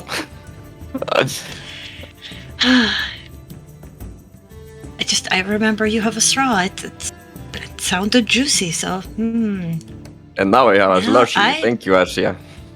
no problem. But now I need to buy a straw. You are very smart, Maldorwen. Euan can probably make straws for everyone. Back at Kertas, people have like, I'm just, very plain. But people sometimes carve their own straws and they carve like conflict scenes on them. They carve battles that we know about. They carve Ixalar a lot, very popular. Asja's gonna kind of sidle up more to Euan and kind of out come the big eyes. Euan, when you have time, could I have a straw, please? Ewan will look down at you, cock an eyebrow.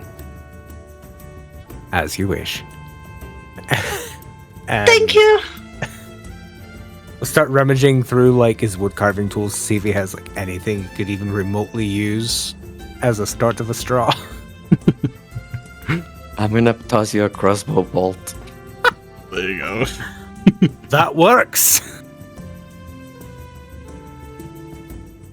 This is what he's going to be doing while he is having his bath. He's going to be carving a straw. Yeah, I'm gonna share my slushy with everyone. And the the hydromelon here that you have acquired is basically a watermelon, more or less. Big old watermelon that tastes a faint bit of sweetness, but all the hydration that one motley hue could need for a day. This is the true magic of the world. Oh, I wish we had some storm brew to pour on this, maybe. I don't know. Maybe it's because I'm so tired. I know I'm fairly young to be saying this, but I could really use a cup of Tylenol right now. Oh, Tylenol. A single manly tear drips from Euan's eye. Mostly because that's all he can muster with the dehydration right now. As Yes, let's get the soaking to fix some of that. as you guys continue to wander, you're not finding quite a bathhouse. Like, there's not like bathhouse here with big neon signs. And so you're just kind of wandering. Rhukkarrak, you spent some time here, but it's still been a while, and you mostly just worked in the fields when you were here. So you're just kind of wandering, sipping on this hydromelon, as a figure kind of starts making their way towards you all. What you see is a silver-scaled Drakthir that kind of greets you all in obvious elven clothing. But as they greet you, oh, well, hello there. So a cake dress? No.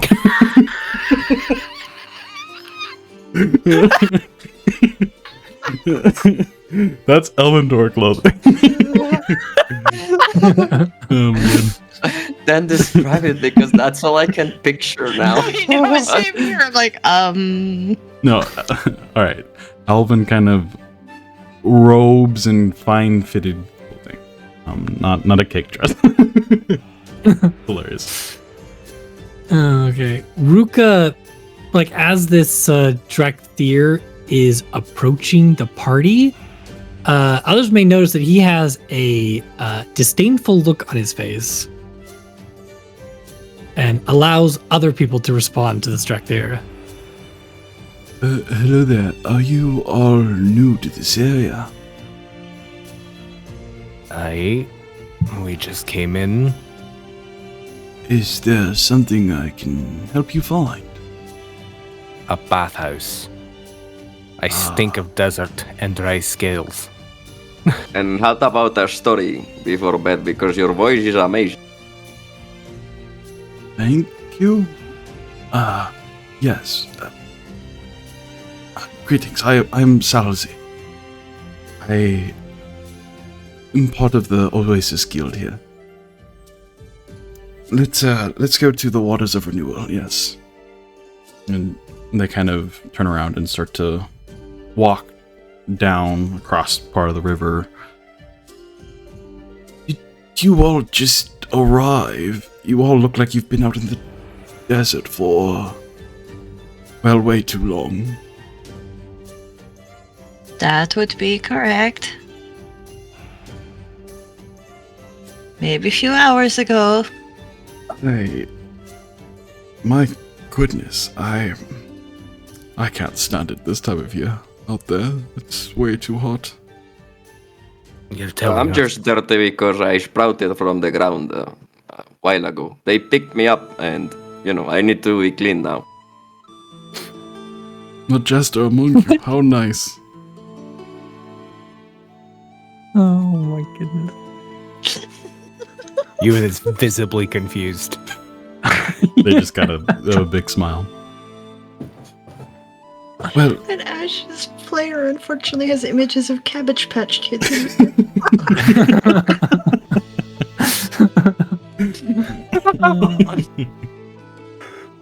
Come across the little feathers poking from the sand. What the? There's a Maldorwen. A bunch of It's a Maldorwen plant! It's a Maldorwen plant! Oh my gosh, filled it's a with a bunch of Maldrake. helmets. You pull It's a on the helmet, Maldrake you instead of a get Mandrake. a gnome. A Maldrake! pull it out instead of good. screaming mandrake. It's a screaming Curtusi gnome. He's waiting for the live one. You pull it out and it shoots 3 crossbow bolts at you. Dies. All right. I'm sorry, I derailed this. Okay, Sorry. that's funny. As the silver dractyr kind of continues to lead you along, you then approach a larger kind of building here, yet again completely made of glass. As you enter, there's all manner of it. Kind of looks similar to the steam temple in Elendor that you spent some time in, but there's not like steam. It's just a lot of like waterworks in here, different flowing like waterfalls that ripple, and you see several other elven patrons that are currently, well, bathing. And she kind of just motions. Here you are. Please, clean yourselves. And enjoy. Is that a request or a demand? I don't know. I can't tell. It sounded like both. It was.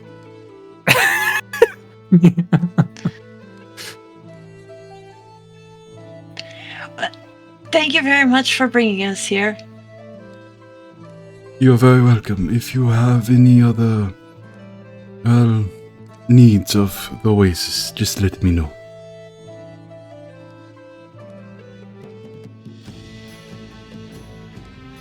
And with that, they kind of almost shoo you into the water and then turn around.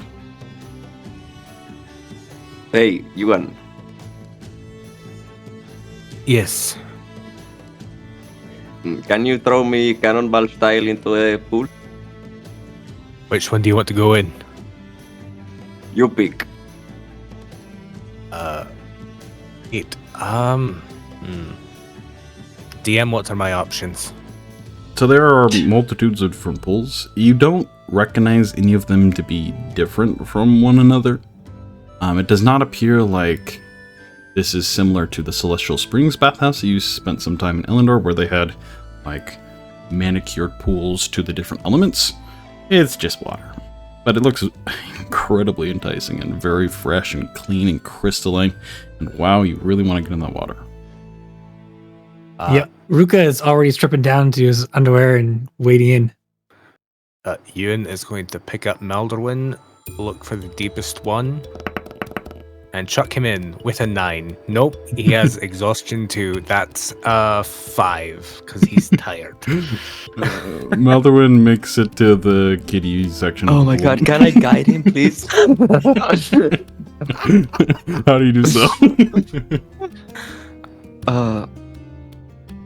Like as he's picking me up for the uppies to throw me, I'm going to cast gust or just like, you know, just like squat really hard and look into the skies that I can see Alamore now and like ask for her to guide you and to throw me into the right one. All right. That doesn't help. Oh. So Maldorwen with the thunk kind of hits the bottom of like the kiddie pool section. The gods themselves cannot do away with the amount of done that Euan is right now. How much bludgeoning damage does Maldorwen take? Just 1 point. See, There was a little bit of water to break the. that's 3d12. Oh, good.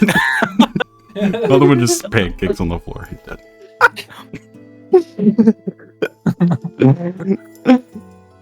No, you all. became Maldorwent. Oh man. You all step in to the very refreshing, very crystalline, clean, clear waters and start to relax for the first time in who knows how long. It's been way too long since you've had just a moment. Just take a deep inhale and then exhale. Not have to worry about waking up in the middle of the night to continue moving. Just allow your muscles recover. The four members of the Motley Hue here are lavishly just adrift in this water of renewal. This crystalline, clean water that just kind of seeps into your very, very parched skin and allows you a moment of reprieve and relaxation. As you all are kind of in more or less the same part of the pool here, what would you like to do? Euan is like as deep into the water as he possibly can be. His neck and head are above the water, and one hand is above the water as well, with his pipe in it that's lit as he's puffing happily in the bathwater on his pipe, enjoying life, not walking in the blasted desert for another day.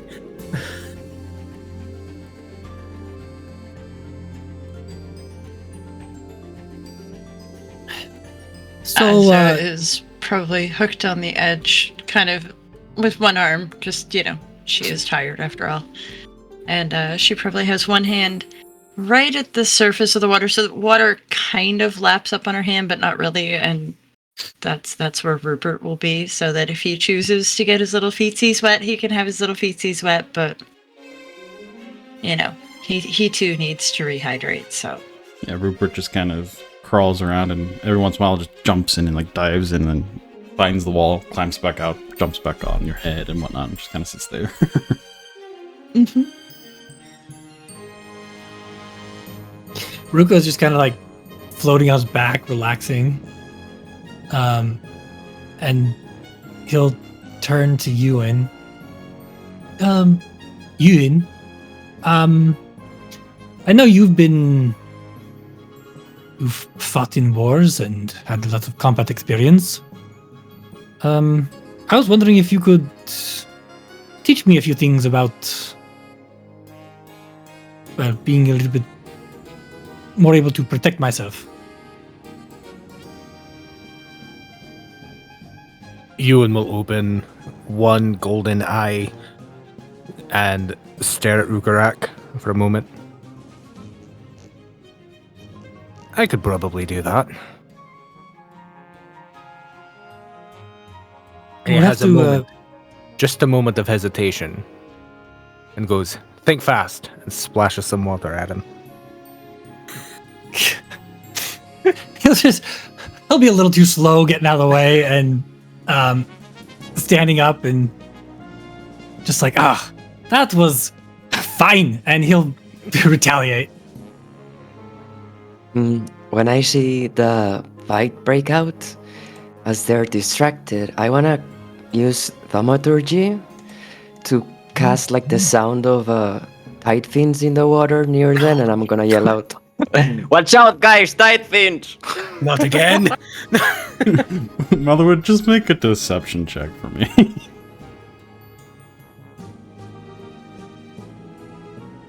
This is the place where I expend my inspiration. Okay, deception check. Come on, natural 20, please. Oh my god! Oh! He called it out of the ether! What?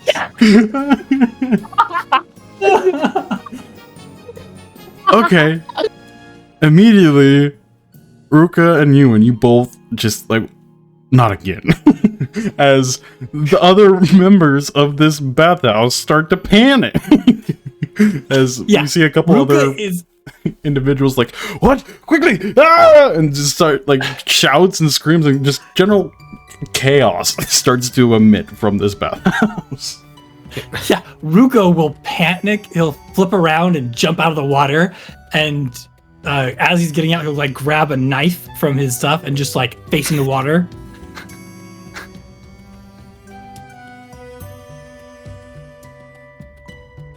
Euan is just standing there trying to find him so that way he can do whatever he has to do. He can't move fast enough right now to get out of the water.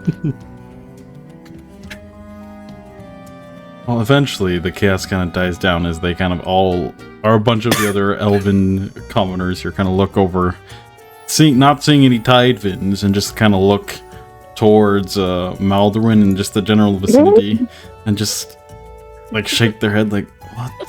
Oh. And then you have successfully cleaned out this pool. Now you guys have the pool to yourself.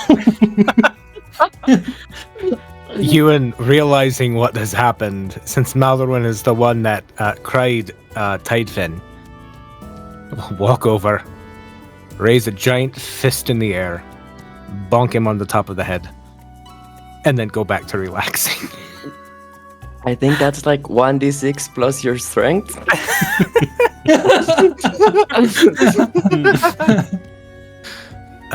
You're right, though. I don't think it's gonna hit you, though. With the -4. Go to bonk. It's too slow. I just punch the water instead. There's a splash of water splashes up on Maldorwen. Oh, sorry. I think Maldorwen was just like, hysterically laughing.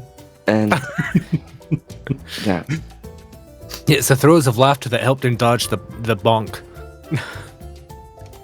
Yeah, I think so. And then he'll just go back to the edge of the pool and give some slushy to Rupert if Rupert wants to, drink some. Yeah, Rupert will do the whole tongue, licking that part of the slushy that spilled. Apparently, I still need to teach him manners. Rupert just kind of looks at you and looks back to the slush and just continues to drink some of it. Nah, after his pipe's done, he'll kind of walk over the edge, put the pipe away, pick up the crossbow bolt and his wood carving tools, and just start working on the straw in the baths.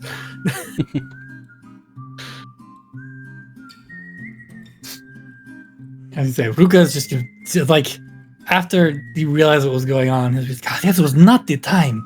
And he'll just get back in the water and probably just sit and relax quietly for the rest of the time. Oh, what are you talking about? It was perfect. You should have seen your face, Rhukkarrak.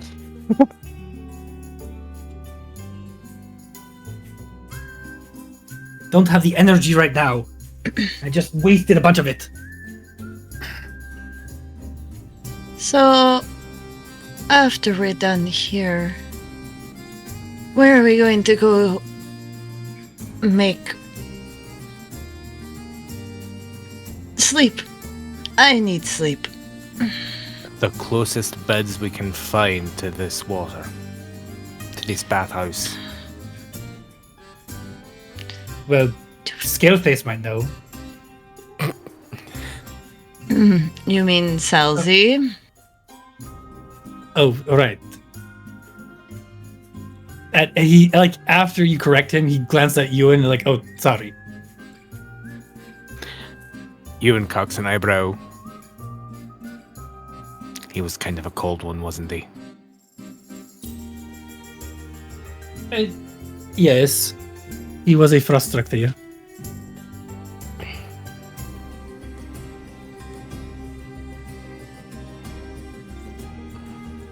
But you're right, he might know where we could find a place to sleep, as Asja said. It is so perfect out here. You think we could just sleep here? If they would let me sleep in the baths, I would absolutely sleep in the baths. I have been eyeing a ledge that's over there. It's very similar to my bed back at home. My bedroll would fit perfectly, honestly. But I think we'd be kicked out.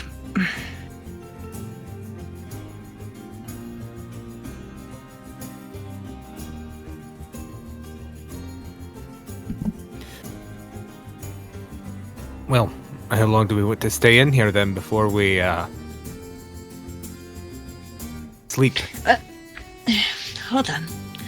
Asja is going to get out of the pool, slightly oh, I don't want to, but I'm going to. And go over to the now other occupied pools, aside from theirs. One of the elves is Don't worry, there's no Excuse giant fins me? in this pool. That's good. And she'll just kind of slide into the pool. You know, when I was in Ellendor, we actually had to fight tide fins. Oh, they're very, very bad.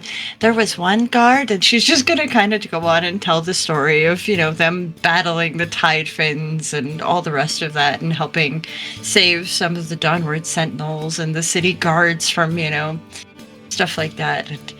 But sorry, I got a bit distracted. Would you know, is there places to sleep around in the oasis, or do we have to go back out into the city? As you kind of recant your tales, you do garner a decent audience, as some of the more commoners are very interested in kind of the tales you speak, and your natural charisma kind of flows through, and you have a little bit of an audience kind of listening to you here. Okay. One of them kind of calls out, You don't really sleep here unless you're part of the guild. There's lots of different quarters, though, that you can find down in the other guilds, though. So we have to be part of guilds to sleep in certain areas? The oasis. I'm sorry, I'm very new I am not from here, neither are any of my friends. As you can see, we're all, well, except for one of us, or two of us. I mean, we're new to the city completely. It's a very beautiful city. Reminds me of what used to be my home. Yeah, so there's the living district that has all kinds of different places. I mean, there's inns and whatnot that you can get there for free if you want. But this oasis is just kind of its own thing with the members of the guild that run the place, I think, sleep here. Normal people would usually don't. I mean, you could ask, I guess.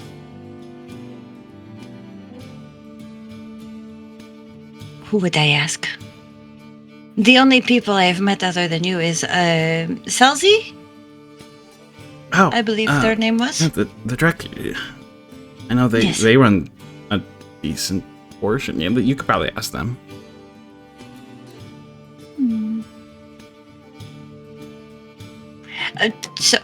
She's just gonna make small talk with this pool and kind of, again, use the charisma to kind of smooth over everything and stuff like that. But she's just gonna ask about, like, what do they enjoy doing in the city, like places that they recommend for her to go see, because first time out, first time in Valtari, just, make small chit chat and ask them about Valtari and what they would recommend for her to see and stuff like that, because, these are the more common people instead of the people positions and stuff like that. A bit more influence is, I guess, what I'm saying.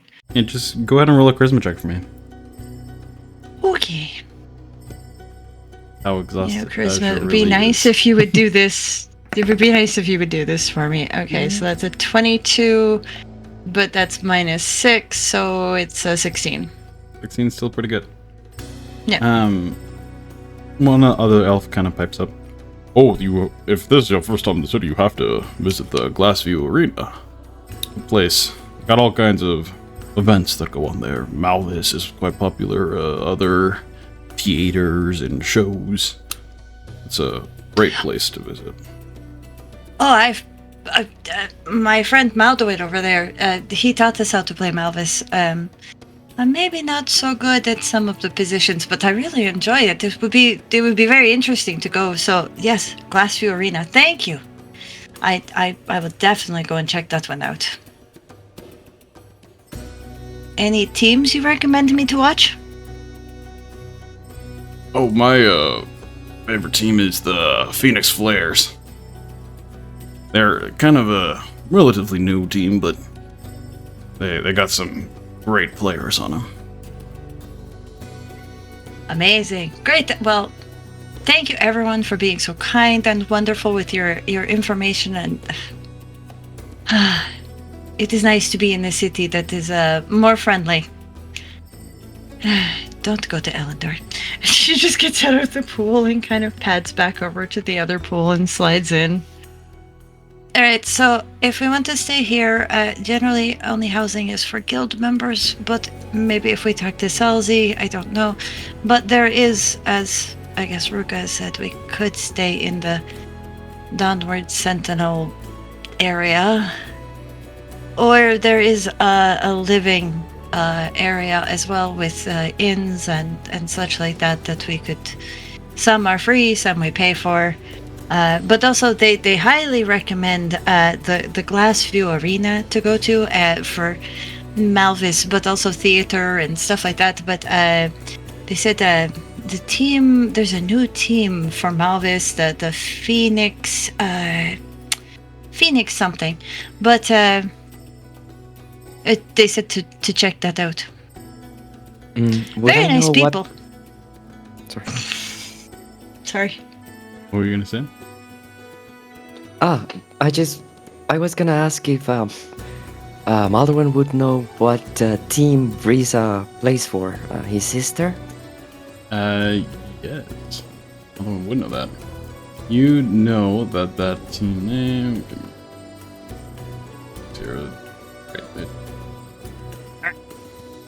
Had it like 2 seconds ago.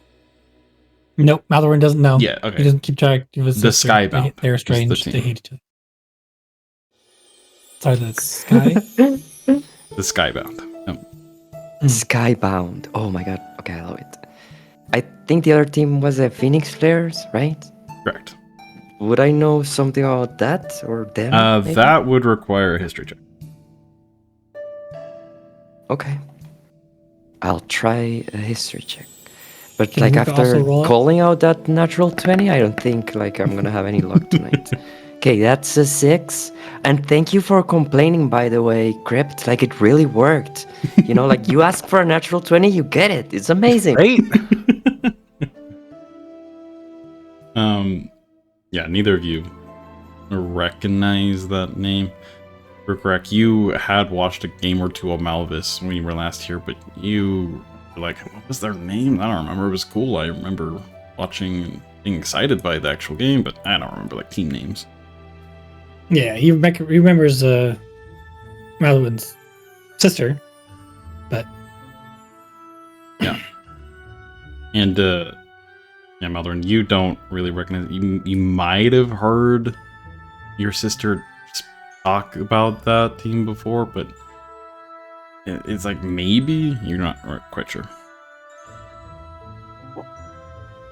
So, Maldorwen, now that we're here, do we get to meet your sister? I guess.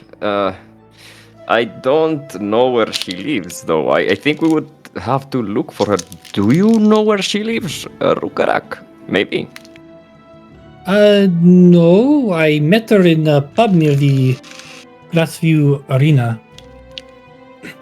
I was in there during game, so we may be able to find her from there. Well, if you don't mind, maybe you could help me ask around, guys, when we go there, if we go. But yes, I would absolutely love to go watch a game. See my sister, maybe.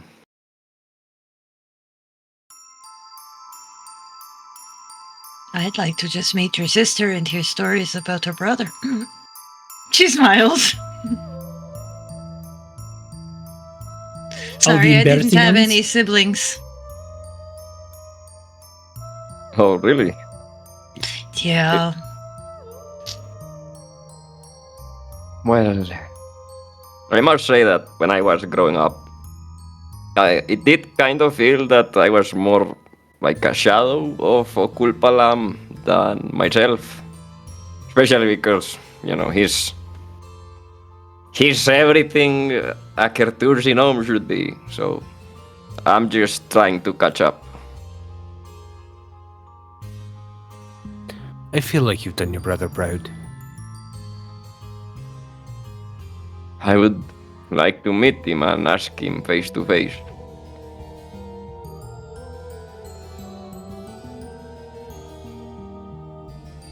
Maybe your sister has some information on where he is. Yes, maybe she knows. I miss my sister as well. She has always been the smart one, you know. She moved here, she is now doing what she loves. She always loved playing Malvis. And, well, every time I see her, it seems like she's doing better for herself. Which, you know, I am very happy. And, yes, I'm curious to see where she lives, how, you know, her life is here. Must be so different than back at home. Well, then, why not? I mean, we could always stop by this pub on the way to going to find somewhere to stay and get some food. I'm assuming it has food there. And maybe run into her, or, you know, if nothing, we could leave message for her at the pub saying, hey, we're in town, would love to go for food. We don't know where we're staying yet, but leave message here. And then we go find somewhere to stay. Because the melons are good, but they're not really filling my tummy that much. It's more filling my bladder than my tummy, to be very honest. I don't know about the rest of you, but, you know, I could use something actually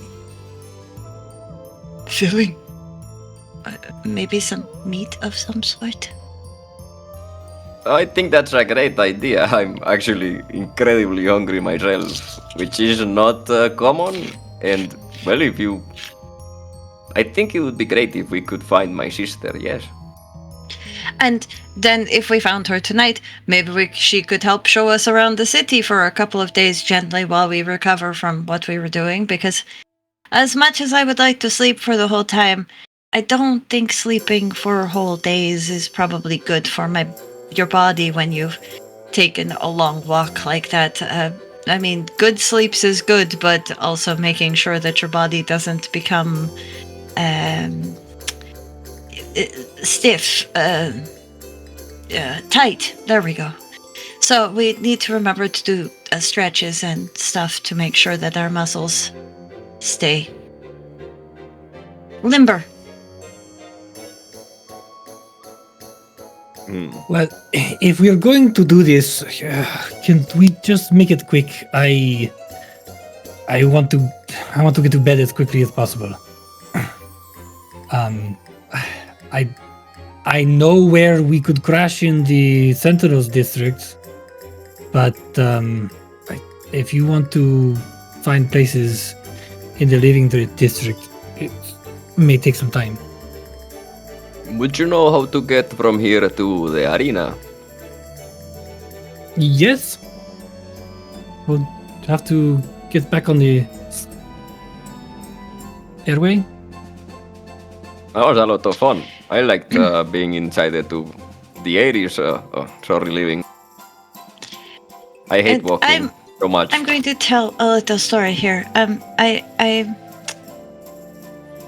There was a time, maybe only a few months ago, when a group of travelers went out along a beach.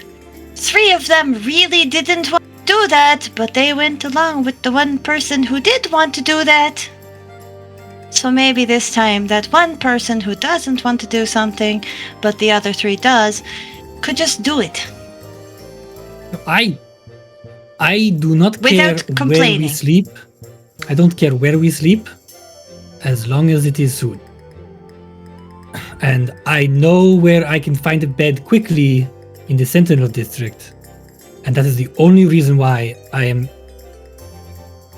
suggesting it.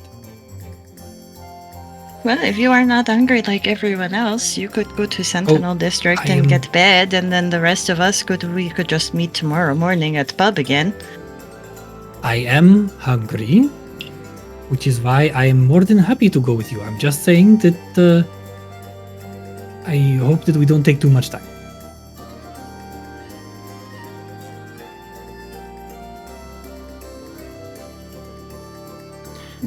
Well, I think my outfit probably takes the longest to get back on. All those little stones I've got to put back in place and everything. So I'll start getting dressed first. She's got to go back to the side and start rewrapping all of those wraps that you see and putting the stones back in place. All right. Getting all of her clothes back on. As Asja starts to do that, the rest of you kind of stay in the water for just a moment longer. But again, allowing your body to recuperate and rest. You're feeling the nice, not cool, but refreshing water. As Maldorwen, you kind of step up, stretch, just instinctively, and start to go right as you're like at the ledge of the pool there. I need you to make a dexterity saving throw for me. Oh my god. Okay. I do believe that I have advantage on this. Because yeah? I know. Mm-hmm. Oh yes, you do. Because Okay. the gnome, yes. Mm-hmm. That's let me see. I think that's what? 14? Yes, 14. Oh, 15 was the DC. So as you're kind of stretching there, all of a sudden this big gust of wind just pushes you. Suddenly, you try to rebalance, but you lose your footing and kersplosh right into the water. Okay. As the I'm rest going of to, you like, hear a raucous laughter come from over in the near the entrance to the bathhouse here. As Maldorwen, you kind of poke your head back out, your feathers all wet now, and you try to get out of the water. You see a gnomish figure walking over with a big smile on her face. Risa, your sister. As she Oh kind of my calls God, out, so- You should see the look on your face. Maldorwen is just gonna start laughing out loud again, and after he's able to like get out of the pool, he's gonna run towards her and hug her. Oh, you're wet. You're getting my uniform all wet. Okay, fine. she embraces you as well. It's been a while, brother. How are you doing? Oh, Brisa, it's so good to see you. I'm doing good, I think. I'm doing much better now, for sure. But you got in today. I was wondering if you would show face here. Yes, we were actually going to go look for you. Oh, is that so? Yes, it's so good to see you. Please come. You already know Rhukkarrak, but I need to introduce you to Fortis and Asja. She kind of waves to Rhukkarrak. Good to see you again. And as it is to you? Yes, we don't call him Dentes anymore. Oh. Okay. Good to know. But yes, come meet them. I met them in Elendor, and I've been traveling with them for a while. I think you will really enjoy talking to Asja. He kind of walks with you over to the pool where Euan is still kind of mostly submerged, maybe starting to get out. He's thinking about starting to get out. Before you see about the same height as Maldorwen, maybe a little bit shorter, a gnomish figure. She is not wearing a mask, unlike Maldorwen, but kind of more of that olive kind of skin complexion, a little bit of a more pudgy nose, but she's super lithe and super athletic in her build. She's wearing what you can only assume is like some sort of athletic clothing that is made specifically for Malvis. She's got brown kind of shaggy hair that kind of curls in a little bit of places, but with a big, warm smile and these strong, kind of greenish eyes.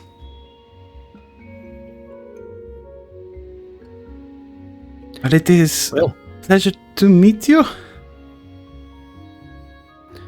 Pleasure to meet you as well. Good to know that you can at least see where you're going. Kind of cracker. She Right. chuckles at that. Yes, them and their habits, it's kind of funny. He'll get out of the water and clothe himself quickly before offering her a hand to shake. He's gonna And grabs greeting. it with both hands as she's obviously very small. You know. Good to meet you. I am Brisa, this guy's sister. And my name is Euan. Heard quite a bit about you. From what I understood, I briefly fought alongside your other brother as well, several months ago. Really? You... Wait, several... And she kind of looks towards Maldorwen with almost a concerned expression. Do you know where Acapella is?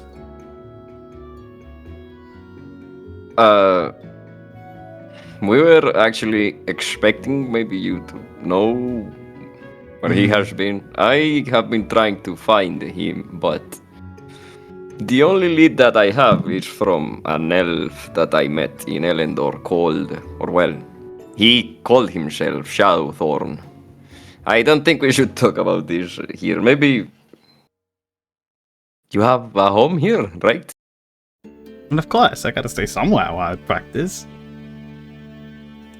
We should all... You all look quite parched and famished. We should go to get some dinner. That would be amazing, yes. I That think... sounds really good.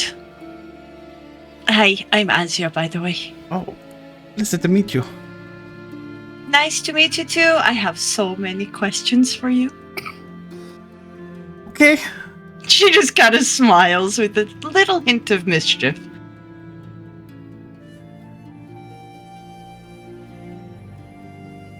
Let's go, shall we?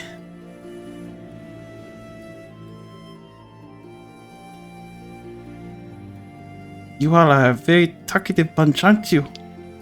Let's go. I was just gonna get up and I was just getting up and My apologies, we've been out in the desert for a month and a half, so there's not Just much kinda- strength left for talking. even though nods. we've had a couple No. hydromelons, there's still not a lot of moisture in the mouth either, so I could imagine. It's quite hot out there right now. Definitely not to my liking. The city's nice. Right, well, quite hot. That is a good understatement. And she'll just continue following Maldorwen's sister. As she leads you out back towards the airway, you go aboard. Once again, air kind of allows this platform in this tube to very gently drift across the city. so how you all are staying for the harsh? That's the plan. I don't relish going back out there in all this weather, all this heat, the ember storms. And get brutal out there. Surprised you're not back in Kertas, Maldorwen. Yeah, I am myself surprised about that. Not the place I would expect myself to be at or in either, but here I am in Valtari with you, sister. It's good to see you. You heard word that they are moving again, yes? I saw the city moving when we were traveling the desert, Brisa. Definitely kind of ominous that for so many years of being in that one spot, they just decided to move. That's what I think as well. Have you heard anything on that matter?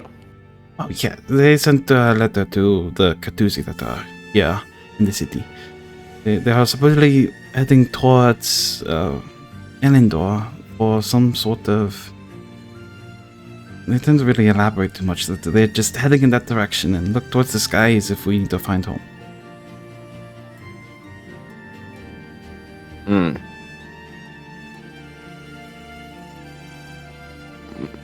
I sent some letter back to Elendor before we left as well.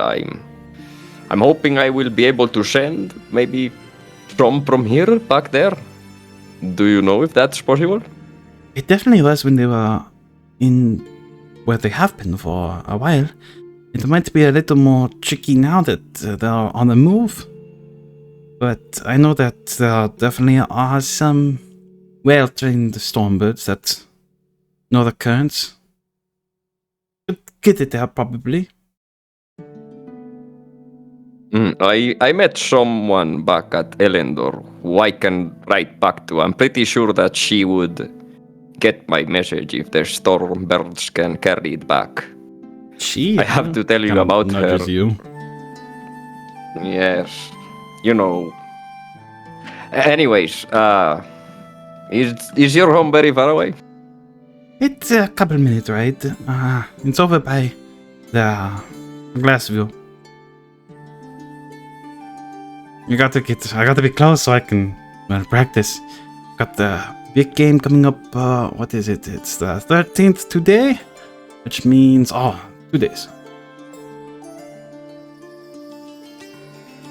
I've been trying to convince Rhukkarrak to take up the sport, but he says that he's not good enough, that he doesn't want to.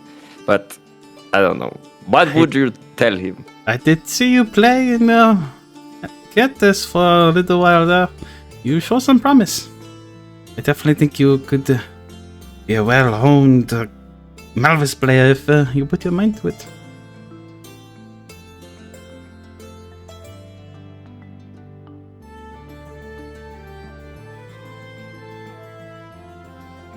Is he always this quiet? I would Not agree. usually. When we played Malvis in the desert, he was much better than Euan and I. I don't know about much better. You're quite a bit better than we were. You played the game in the desert? How did that even work? We had I believe it was an aeromancer who was able to supply the wind. But I would like to see that game. Probably very different than what I play. Oh, yes. It was. But Rhukkarrak was on the pitch, so it wasn't that bad.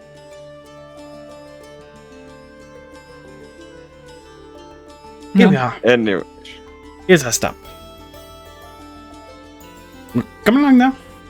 As she leads you out into a more bustling thoroughfare than the Oasis was.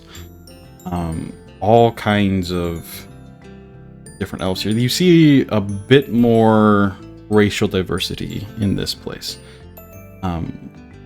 It's still not much. Like 90% elves still. But you do see a orc over there, maybe a drac there, a couple gnomes. Yeah, there's a little more diversity here. But you do see, as you start walking, a large kind of glass dome of sorts. Kind of encompasses a large portion of the kind of backward section of the city here. That is... I spend pretty much my entire life nowadays. Rhukka, do you remember your visiting? It's been almost a year now. Yes, the very first game I saw, you were amazing. And we just happened to run into run into each other in that bar over there. Yes. This should be good for some food. It is not freedom, so you all good with coin? I can probably pay too. I could pay the decent wage. Oh no, We are fine. We are fine. we For came coin. here on a job. We just got paid. We're good. Okay. As it kind of leads you in towards this pretty fine establishment with all kinds of patrons currently enjoying. It's like dusk-ish, currently a little past dusk, and so this place is pretty packed. All kinds of people enjoying the revelry of some drink and some friendship. But Is the food here good, sister? I say so. I mean, I don't eat here all the time, but it's good. Yes, because Asja, Fortis, Rhukkarrak, even I am really hungry, so... That's quite a feat. Normally, I don't eat think 2 plates. I've ever seen you I hungry. could probably eat 3 today. We might actually see Maldorwen eat 2 pieces of bread. I wouldn't Or count on 3. it. as you enter, not a whole lot of people notice you guys, but as Brisa starts to like move in ahead of you and start to like wave down, try to get like a table or whatnot, there's a noticeable attention that is drawn towards her. As you hear like some elves like, "Oh, is that her really? Wow, wow!" And like just almost like a celebrity just walked into a pretty bustling tavern. Pretty quickly, waiter kind of brings you guys over to a table, and you're able to sit down. Can you bring us some? You guys want some storm brew? Oh, yes, please. Still got some bags under those eyes. Nothing alcoholic for me, please. Yes, a juice is fine just by me. A juice or tea or something. Tylenol. Water. Tylenol. Okay. As the waiter kind of jots down, "We'll be right out." And they head off. So, what are your plans for the Harsh? In the city, what are you guys gonna do? I don't think we have much plans. Just trying to wait it out here. I'm probably going to just pick up a little bit of odds and end work, maybe do a bit of training.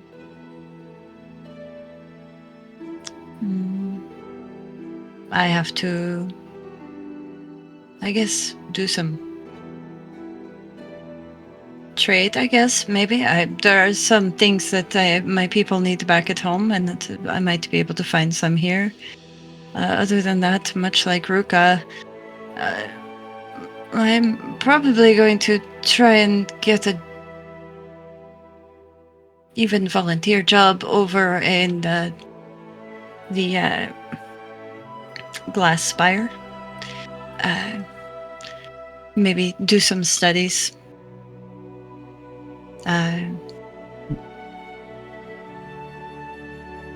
Let my feet heal. So you're something of a scholar? Well, I don't really keep it secret, but I am from Mythendra, and I used to study in the archives there, and yes, I do like to study a lot. So after losing that, now this is my first time in Valtari. I figure I could maybe do some studies during the Harsh and increase my knowledge of certain things. Kind of nods along as a group of like elves come up. Are you Brisa? Can we get your autograph? It's just kind of Yes, quickly. signs something for them. Sorry about this. You're quite the celebrity. The Malvis has gotten quite popular over the last couple of years. And definitely one of the better players. No, she is the best. Just kind of holds his hand like a little timidly, but kind of nods along. She is one of the main reasons why I gained interest in it at all. She was amazing, and the way that she moves around the field was stunning. Hey, you're gonna make me blush. Stop it. Hey, it's true. What does it matter if it's the truth? It's not why we're here talking. It's about my skill.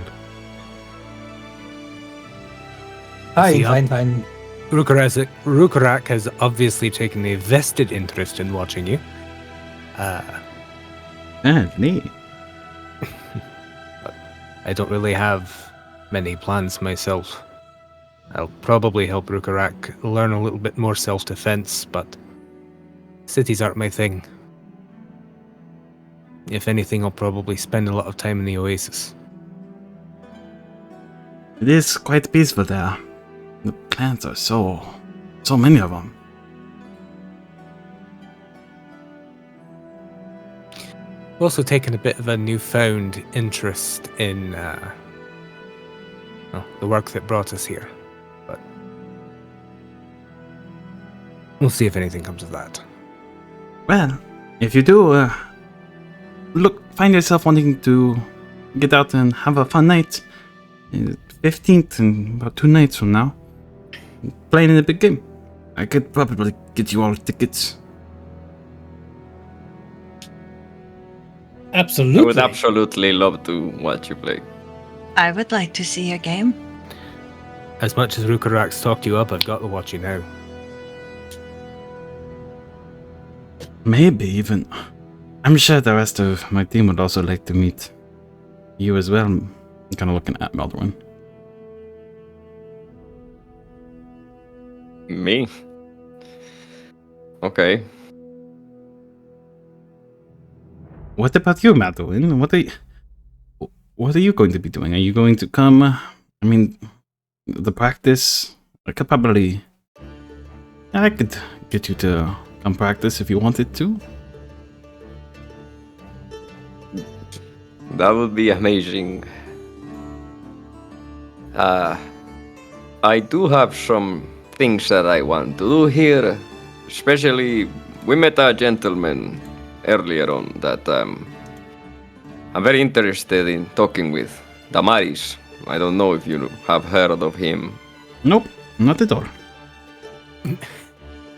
Well, I think he knows some things that I would like to know as well. Hmm. And That's good. I was here looking for our brother, but seems like he's... I do not know. It is. And you see like a sting of like concern and worry like really cross her face. The last time you heard of it was like over a year ago now, right? Close to it? something like that, You yes. were saying like a year when we were. It's almost a year and a half now. Mm-hmm. And Euan saw Okulpalam, and the place he was supposedly going to was Mithandrel, I think, or you saw him close to there when you were going yourself, right? We were going to Mithandrel. We met up with Okulpalam along the southern edge of the Ashen Expanse. It was still quite some ways away.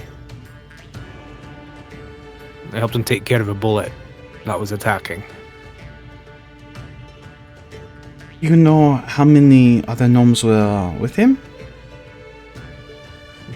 Do I know how many other gnomes are with him, DM? A couple. You're not positive on the exact number, but 4 or 5. There were a few, 4, maybe 5.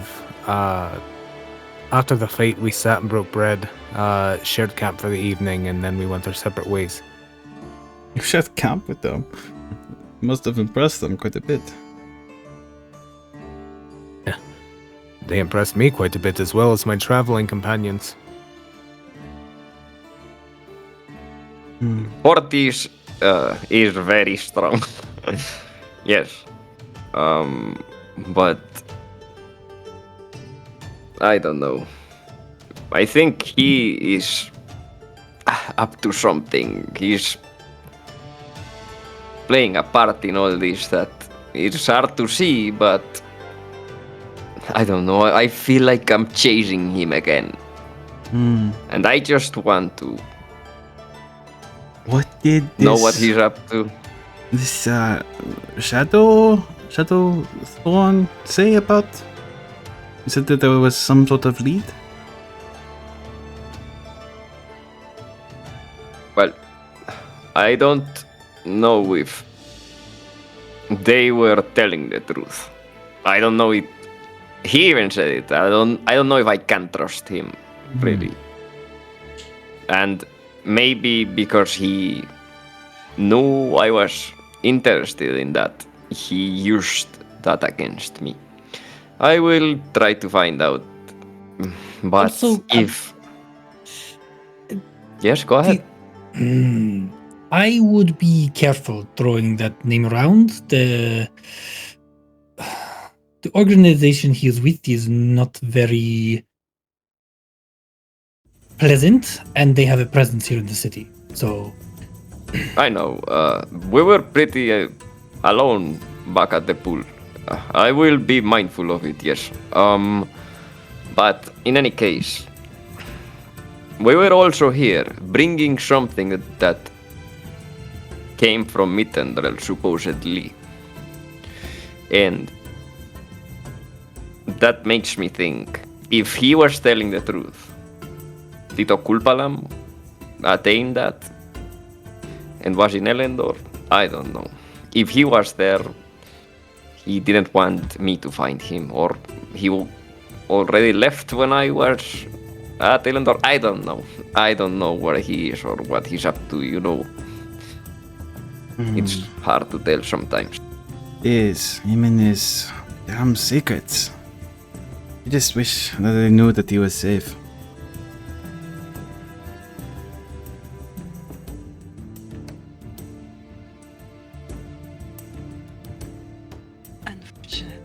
People have to keep secrets to keep the people around them safe.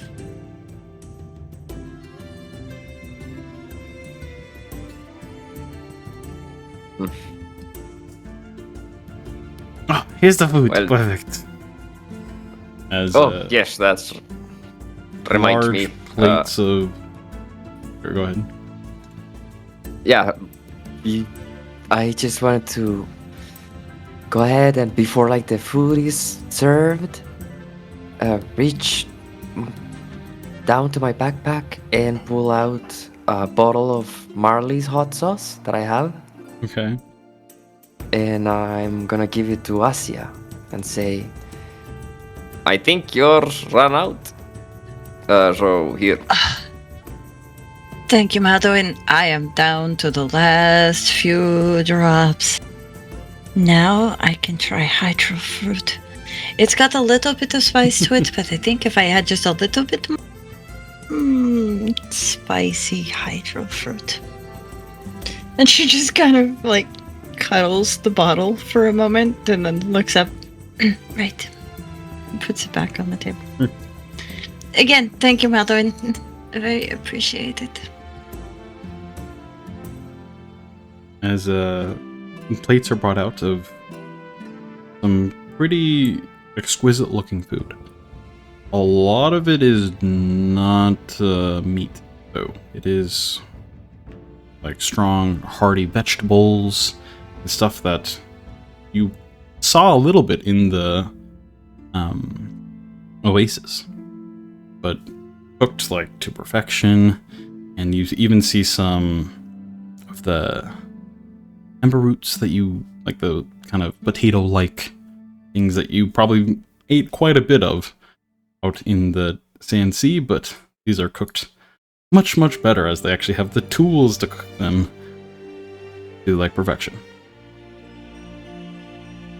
But it's a much, much more hearty meal in front of you than just some hydromelon. I'm just gonna smile and look at the plate. Kind of lean over to Euan and quietly say, I think they forgot something. I think they forgot the meat. Oh boy. I do know it will make it better though. And he'll What? produce one of the bottles of Marley's hot sauce. I have That one he's too. been you saving. use- Okay, we'll use yours this time, and then we'll use the one that Maldorwen gave us, because this one's special. It was a gift one, so we use the gift one last. But we use yours this Understood. time. All right, perfect. And at some point, we find somewhere to get some sort of meat. I'm sorry, but my diet is much more meat intensive than this vegetables. I do like my vegetables. Well, I do too, but I like meat too. Even just like cave critters, like little bugs and stuff. I mean, there are some very delicious bug varieties that you could put on that just add a little bit of spicy crunch to your food. She What? kind of looks up at the table. Yeah, meat is not a super commonplace here. It's just there's a lot of people in the city and not a lot of meat to go around. I know they probably have some though if you want some. It's probably would just be a decent upcharge. No, I will eat the vegetables and put the hot sauce on it. I was just very surprised after. But I guess, no, I guess it's right. Elendor is on water, so they have a lot of fish and stuff like that. And here, yes, okay. I get it. But no, it's okay. I will. In fact, I mean, I'll if you try really the want there, it, food. there is this other spot that serves pavog on occasion. I usually take my team out when we get a good victory. Asha's face just immediately goes pale and falls down as a little tear starts to form in the corner of her eyes, and they start to roll down her cheeks. I'm sorry. Give me a moment. Just. It's alright, it's alright. I'm sorry, I don't know what Wrap her in an embrace and pet her. They eat them too. Oh, but they're so cute, and they're. Oh. It is kept. This is like #1 source of food. But I just want to tie one to string and walk around with it. That is quite funny. Especially when they let go of their air and their eyeballs go really big. That was really cute. It wasn't so cute when the wyvern was eating them by the dozens, though. But no, they're very cute. But I guess Pavog would be. Yep, I could understand that would be your food. Yes. Stuffed pavog is really good. I do not want to try stuffed pavog, but maybe if there's way to try without seeing the cute part. So maybe, the pavog legs or something. Maybe I don't know. They're so fluffy. And Ease me in gently without showing me the whole thing. I mean, I think if you just want some meat, I think I have a little bit of jerky left over from our trip.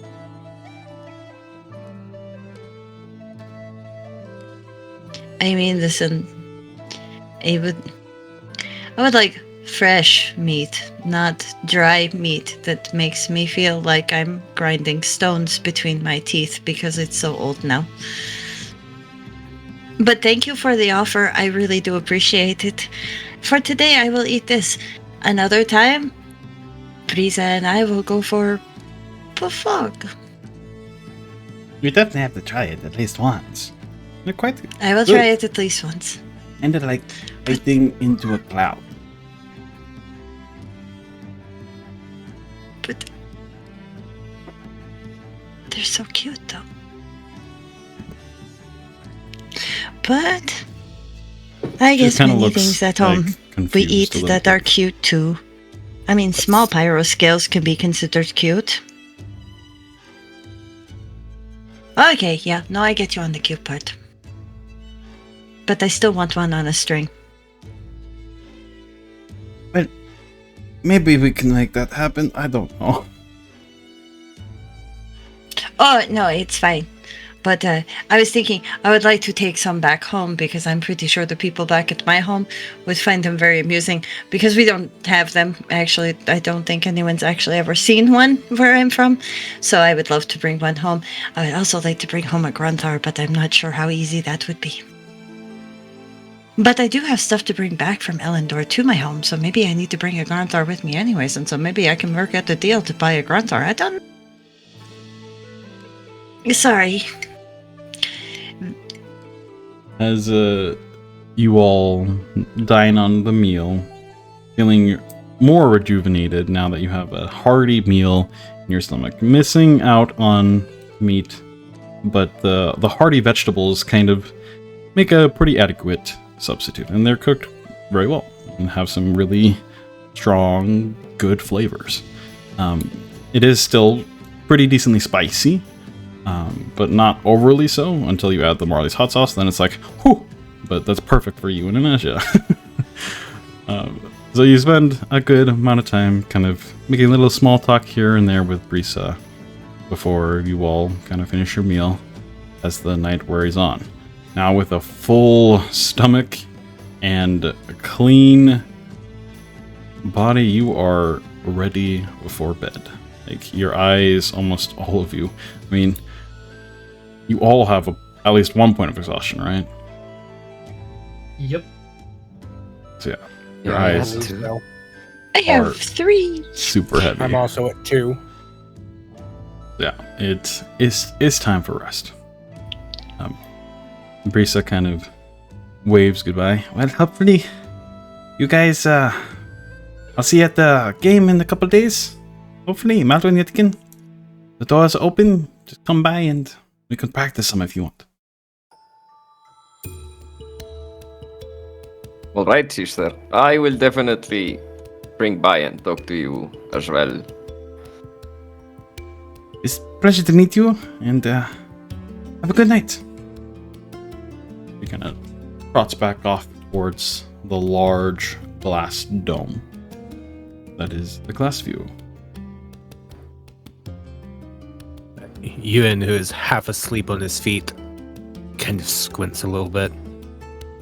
What did she say again? I think I need to go to bed. She said there are typhoons in the canals.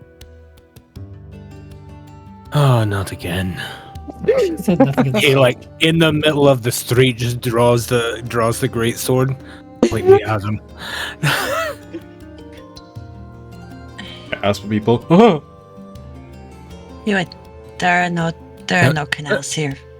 Put your soul to me. Oh, that's All right. right. We're not. Where are we again?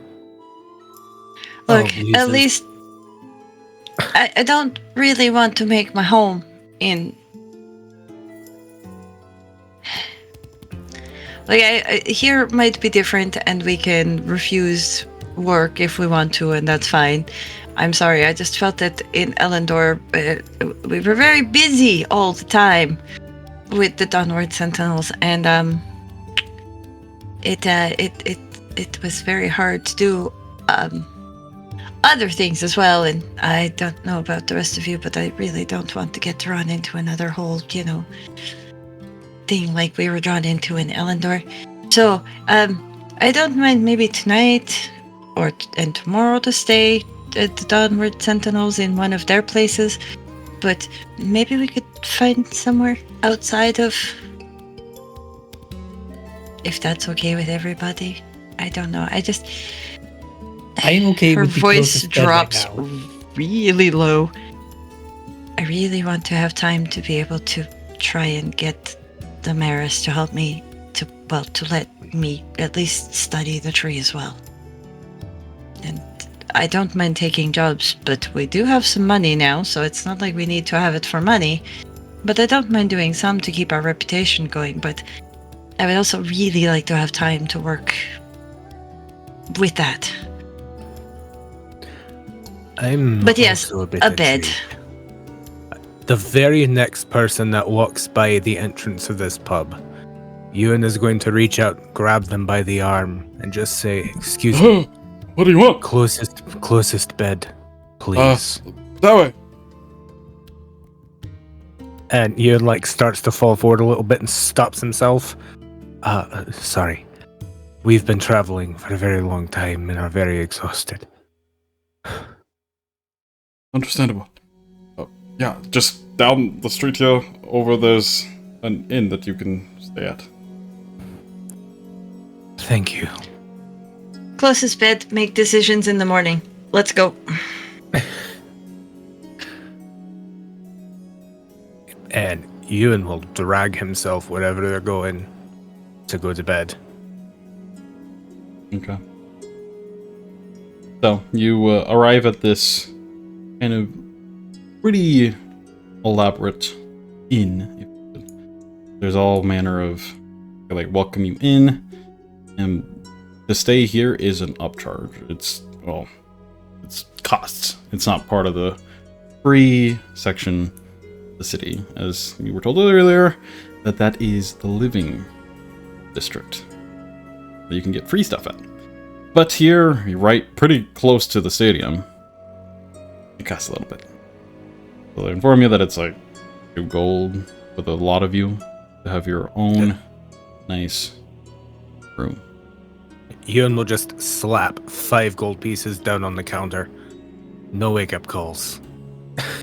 I will so. And you're showed pretty grandiose rooms with large windows that kind of look out towards the rest of the city. You can see the spires that are glistening, a little bit of the lunar light off of them. And the city is now fully nighttime. Well, ready for sleep. Is there anything else anyone would like to do before, sleep? Nope. Asja is just going to basically walk into her room, close the door. As she, there will be a line of, first there's one boot, then there's another boot, and then there's, the belt, and then there's a jacket, and then for the first time ever, without anything, because she's just so tired, she's just going to go bang on the bed, no matter how soft it is. It doesn't matter this time. Exhaustion 3, she is out like a light. Mm-hmm. Euan goes to lay down in bed. Stops for a second. I need to get this off my chest. And we'll go to Rhukkarrak's room. And knock. Yes? You mind if I come in for a moment, lad? No, I don't mind. I thought you were tired. I am, but I'd like to talk to you first. Okay. And Euan will step into the room, and he is barely awake, eyelids half open and leaning heavily against the wall because he's incapable of supporting his own weight. You sure this can't wait till morning? I'm sure. I wanted to apologize for coming off as strongly as I did the other day about you not running. I have been in your shoes, and I was told to run, and I listened. But there are many days I wish I hadn't.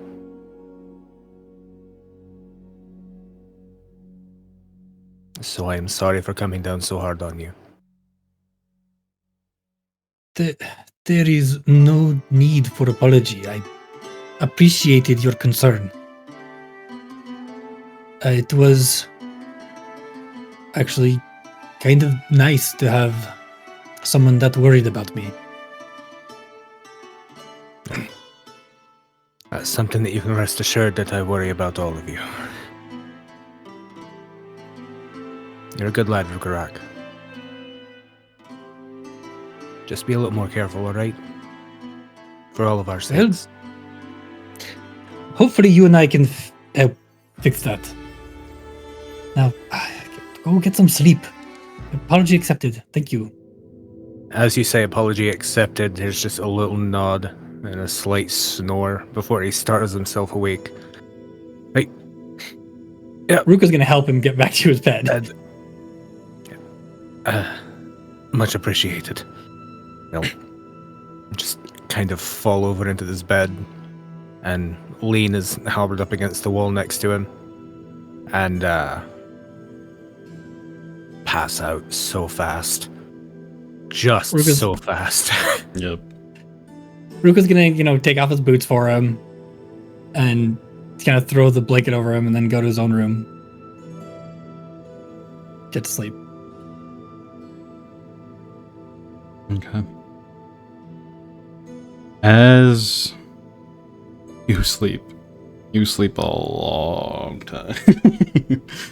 Your body the sleep of the dead needs this. It's probably going to be a little past midday before you all wake up. You can all mark the long rest. Your 1 point of exhaustion. Hooray. But the sleep is not silent for everyone. Euan, as your exhausted mind is just resting, it feels like an eternity of slumber and recuperation.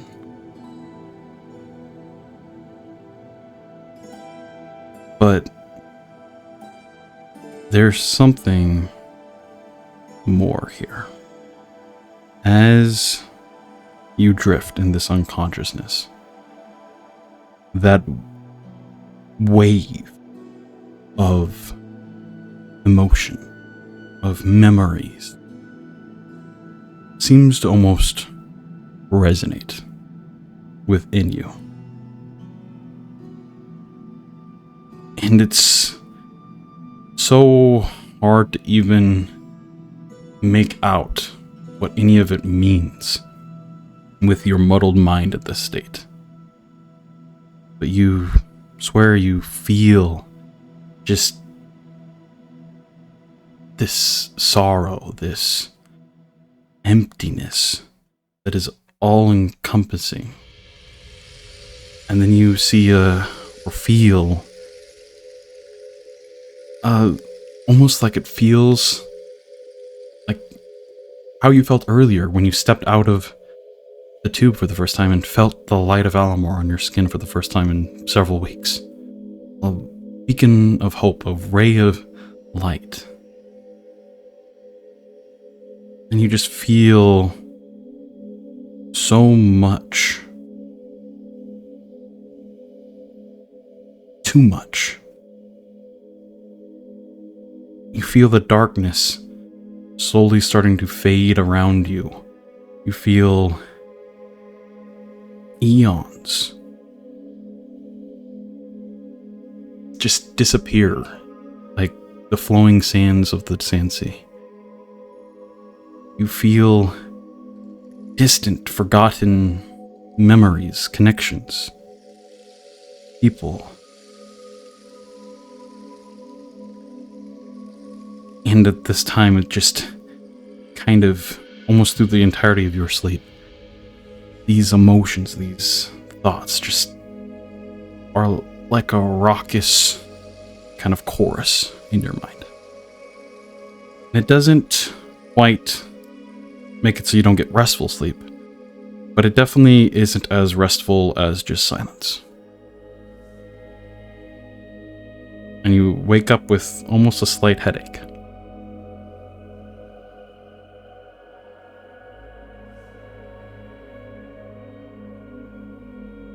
I think when he wakes up, he would just kind of slowly sit up in bed, kind of put his hands on either side of his head and rub his temples a little bit, trying to get the headache to go away. He'll take a little bit of time to actively try to process what may have just happened. But I don't think he still really comprehends it. Especially with the exhaustion. He still has a point of exhaustion as well. Right. But what it does do is it drives further home his need to talk to Damaris and see if there's any way that he can help.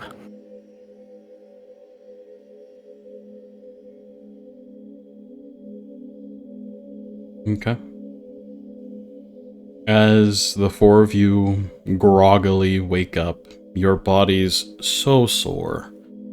You still just...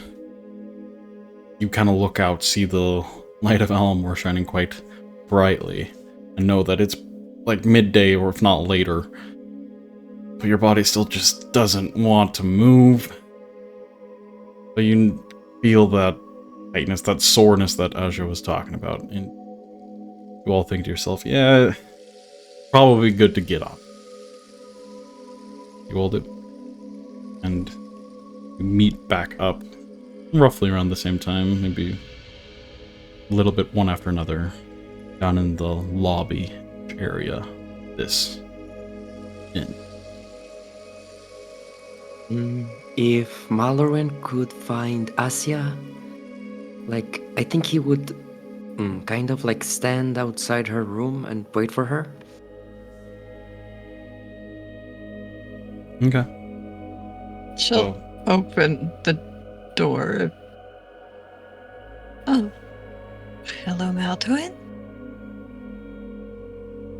Good morning, Asja. Good Well, morning. more like afternoon. But anyways, there's something I wanted to ask you, if that's okay. I don't mean to rush you, but it would be good if we could talk. Come on in for a minute. Let's talk. Okay. She'll close the door behind them, and you see her gingerly kind of perch on the edge of, like, she's still got her smile, but you do see her eyes kind of squint in that, like, oh yeah, this hurts. Oh god, I'm sitting. Oh, I feel everything, kind of manner. Very gingerly perches at the edge of the bed. So what do you want to ask me? Well, I don't know much about where you come from, and I understand better than anyone, I think, if you don't want to tell me anything about it. We Carthusians were much more secretive about the location of our city before there was peace, and we kind of grew complacent. So I understand if you don't want to tell me anything about that, but I was hoping that you could tell me a little bit of what you think of Alamor, since I think you said that you lived underground for the most part, or that's what I think I heard. Well, yes. None of this will give away the location. So, yes, we live underground, in cave systems that we have spent time turning into homes and such. It's not just since our creation, and people have started finding the door. That's the easiest way for me to put this. It's not just the gemborn elves that live there of Mythendril. It's also not other elves, and there are other races there as well. So we We do have altars to Alamor, and she is important to many of us. As for me,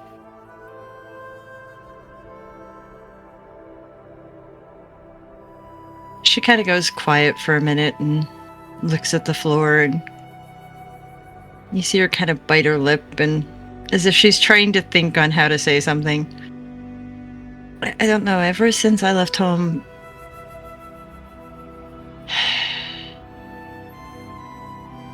and learned so many different things, and seen so many things, and experienced so many things,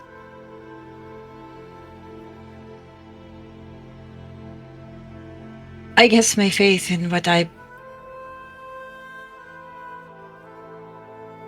believe in is stronger than my faith in Alamor anymore. I guess some would call it I'm having a crisis of faith. But Alamor is... we worship Alamor, and we have special places for Lunar as well.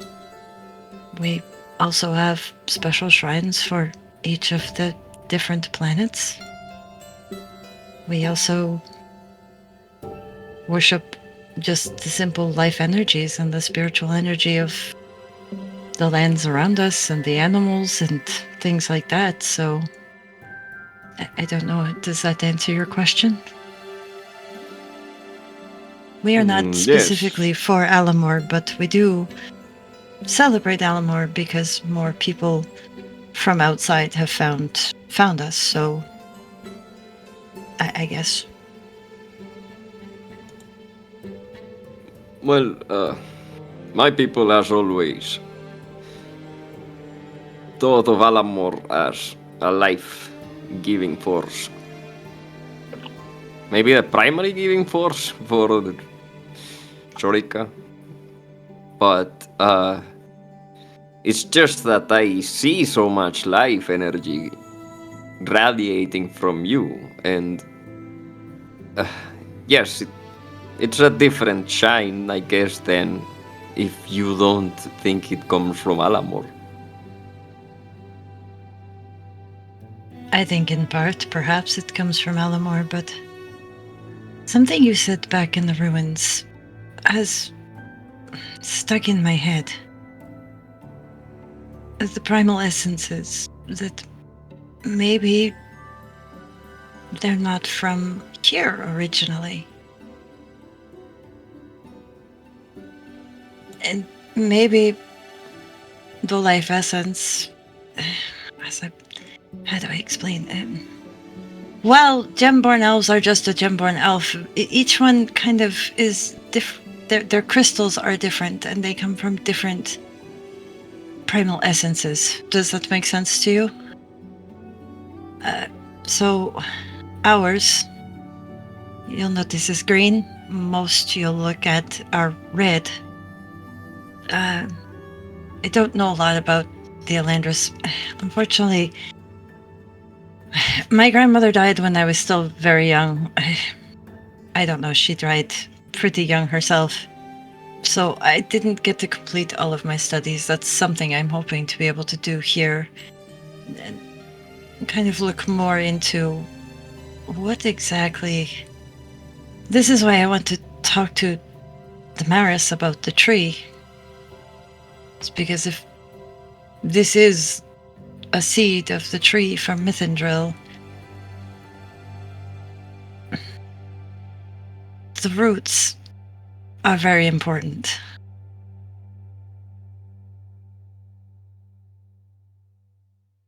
And it could help me understand a bit more about the Elandris crystals as well. So this seedling is not just important to him, but it's also very important to part of my research as well. Although I have to tell you, when we get back to Elendor, I have some words for Euan. Of course, I'll probably just say them quietly outside of his house and not actually try and, meet with him because, who am I? But sending people to loot Mithendril. Number one, it's stupid. Number two, what else has he looted from there? And number three, who did he get to go in? See, some people get caught in my city because of the weather. But a lot more people come through the doors, much like Euan. They went to Mithendril. So I really would like to know who the person was that was capable enough and knowledgeable enough to get into Mithendril, stay alive, know the location of this object, and get out again. Very special person indeed, I'm sure. I would love to know more about them.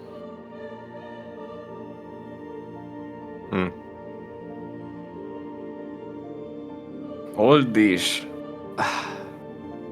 obsession with death energy, and, well, if I am correct on this, which I'm not sure, and those energies and those primal essences come from,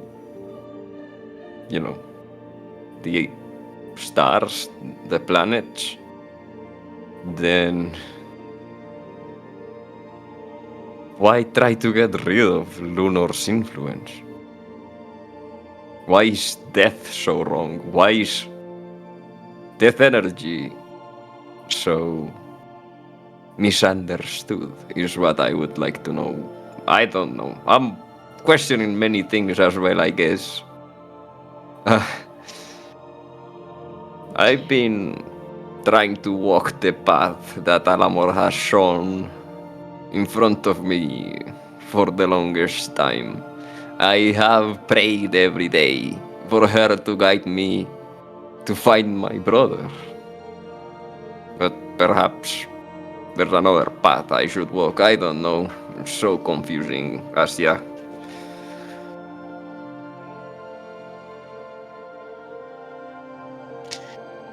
Well, my understandings of death energy are very... Okay, they're more than the common person, but they're not that great. But back at home, I am responsible for moving the person on to their next path of Lunar. Small bits of death energy they can have some negative effects on the area, but not the same effects as what you would find in Mithendril, or I assume what Rhukkarrak is trying to describe with his city. With Mithendril, it's not just death energy, it's what the death energy has done to the lands around it. So, while a normal giant pyro scale is terrifying, a death energy mutant giant pyro scale is a little bit more than just terrifying. It starts to seep into the land, so it seeps into the foundation of everything, and it siphons any bit of life from the area. So that's why the area has become so dangerous. There's no way to contain it. So slowly it does start to grow. Over time, if left unchecked, well, as you know from being one of the longer lived races, in just a few generations, a larger portion of the woods, or Ruka's cave system, or whatever is left of Cinder Tree, those areas will start to grow. That's why they need to learn how to cleanse the energy. It's not that working with death energy is not something I even want to discuss. I'm sorry, but it's something that is very much against my oaths. But small amounts are safe.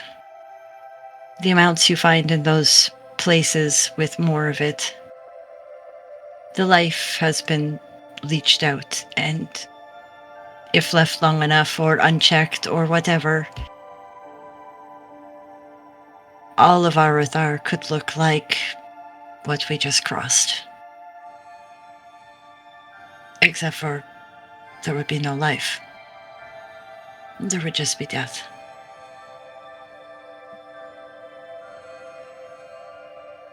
We come from very, very different places. Yes, definitely. Well, for my people, it seems like the greatest heights that we achieved are in the past. All of our greatest heroes are dead. And I haven't seen it up close, but I've seen it from the skies. The thriving death that encompasses some of this continent. In Kertas, we sometimes call Zorika the battle canvas, because it's being shaped and transformed by the conflict. And when I look at death, I see the work of my people. And what I am starting to wonder is if I should be ashamed of it, or I should embrace it. But I guess I will find out later on. Thank you for talking with me, Asja. Thank you for opening up to me a bit. I feel like you and I are very similar, while at the same time being very different. I think so. One similarity, though, is that we both really like Euan. So can you do me a favor in that one?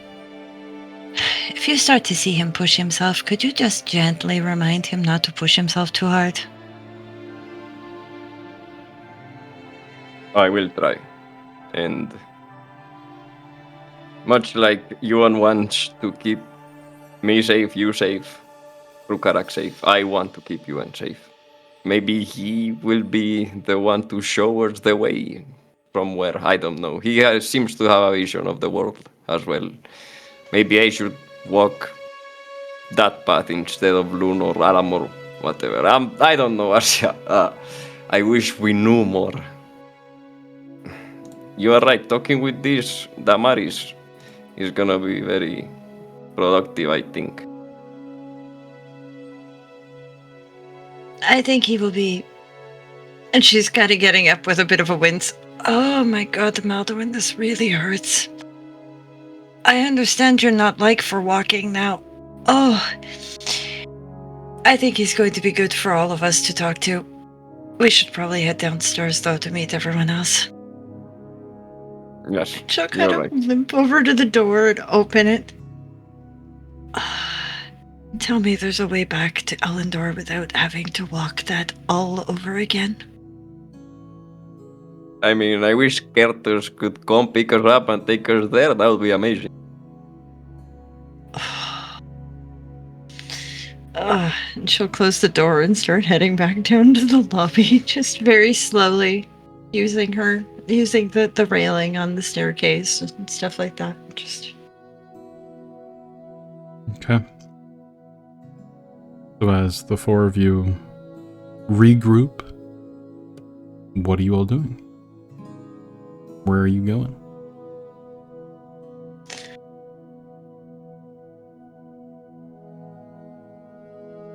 Right? Well, that was a very nice rest.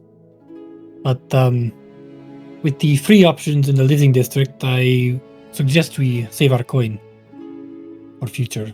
I don't know about you. I could really use some food, though. Well, why don't we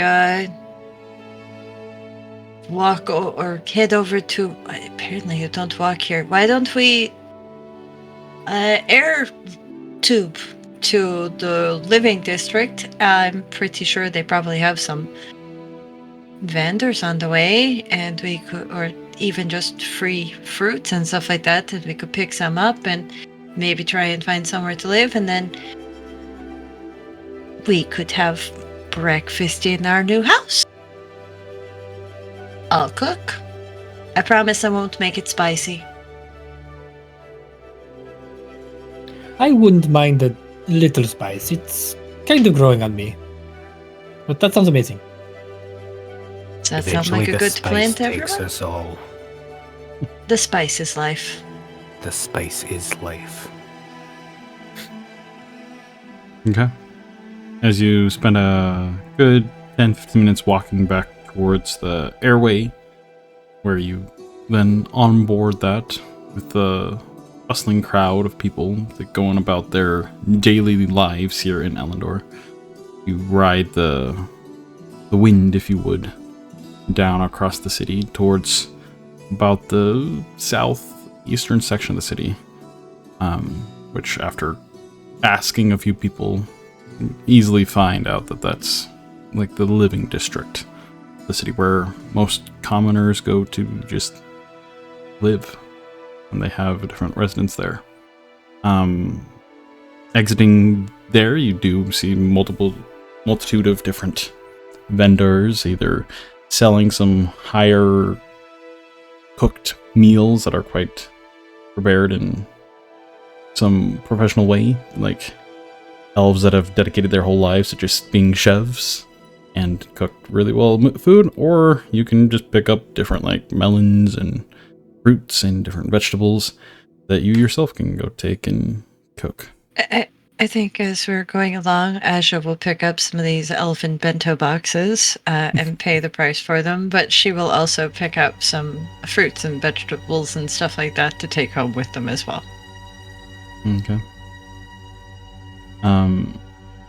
As you reach like the section where there's just all kinds of different living quarters, you see a bunch of different like families of different elven figures kind of once again living their life here. You kind of just wander around for a bit, not exactly sure what you're looking for, before elven figure in once again pretty finer clothes and looks like they know what's going on a little more so in this area, and not necessarily just a commoner living their lives, kind of approaches you all. You're all new to the city, aren't you? Yes, we just arrived yesterday. I see. And you're looking for a place to stay? That was the plan. Okay. Follow me then. Kind of walks you down and kind of starts pointing out. For the living quarters, we have a multitude of different public spaces that you can rest away. Different places where you can make sure your equipment and different personal items are stored safely. He kind of starts showing you more or less like big, like common living places where you see a lot of different people just, and more children and like with like one adult or whatnot with them, as most of the working force would be out doing what they do for a living at this like middle portion of the day. Is there a specific accommodation that you all require?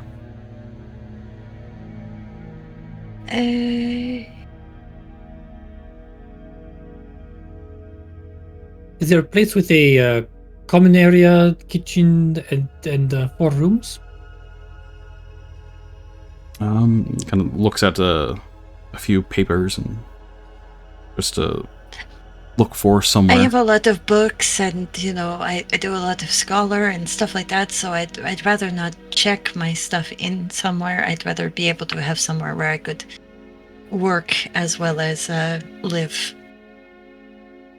So a room would be a little bit. Okay. Although this does remind me of home very much. And you all needed a separate room? It would be nice. I don't mind a smaller room. I don't have many belongings. All right. I wouldn't be able to put you all together, as we don't have 4 separate rooms in one spot that you all could occupy. But I could space you around the district here. We could make it work. Do you have one room in the same place that might be large enough for? She kind of looks at you and looks back. My dad and I, because we can share a room. We've been doing that for quite some time. Just kind of eyes you a little. Adopted. I adopted him. Kind of nods with a little smile. That is the truth. I think we could make that work. So, 1 room for you 2, and then another 2 for those. Yeah, follow me. And spends a good portion, like a good hour or 2, kind of leading you guys around and finding these rooms. And they are small and upkept, but it's nothing luxurious. It's a place where you could rest your head and sleep and maybe store some things. But it's definitely not. It's probably similar to the quarters that you had in the Thai chapter, but that place you kind of had all to yourself. Here you have all kinds of other elven figures, and while there is privacy, you have a room to yourself. It's not like super, like a lot of the things, like there's a common kitchen or a good 10 or so rooms that you have to kind of share. Asja's just gonna kind of smile. You know what?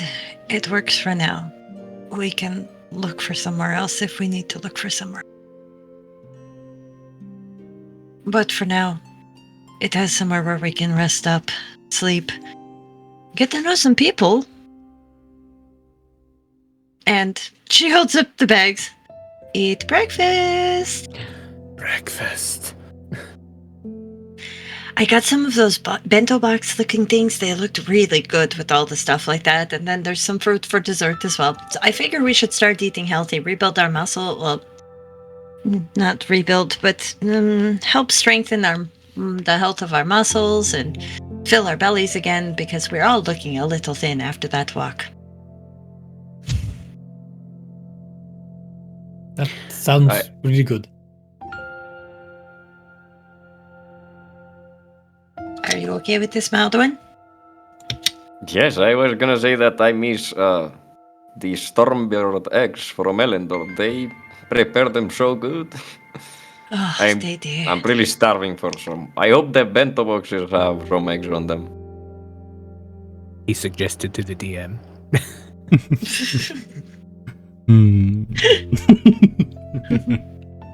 Eggs would be more commonplace than probably one of the more common proteins here. So, sure. I think that they will probably find... They'll go find somewhere to eat their little quote-unquote picnic, and Asja will lay out the blanket from her bedroll and stuff like that so they can sit on it and lay out the food. And... Well, we made it. And we met your sister. Yes. I really like her. She's very nice.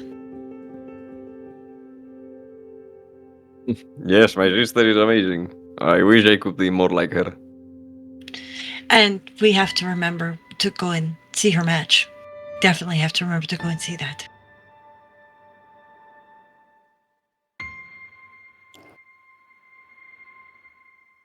She'll put a little hot sauce in her food and just start eating.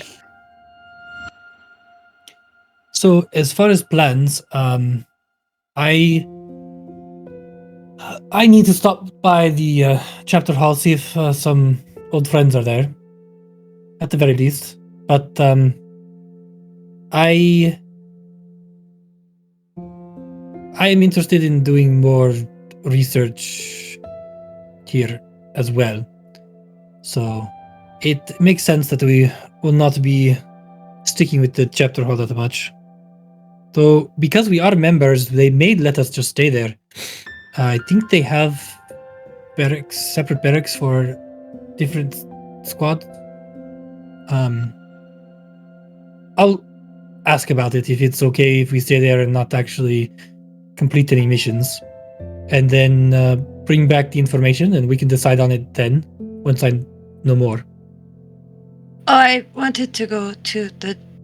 it's not that I don't want to go there. I wanted to go and check in, but also I wanted to ask if that group from Ellendor had passed through, or maybe see if they were back here and just waiting out the harsh here. Maybe ask if anyone had seen them on their way through. Just do what Dagan asked, which was to maybe look for his people as well. I did remember that Dagan had asked us to do that.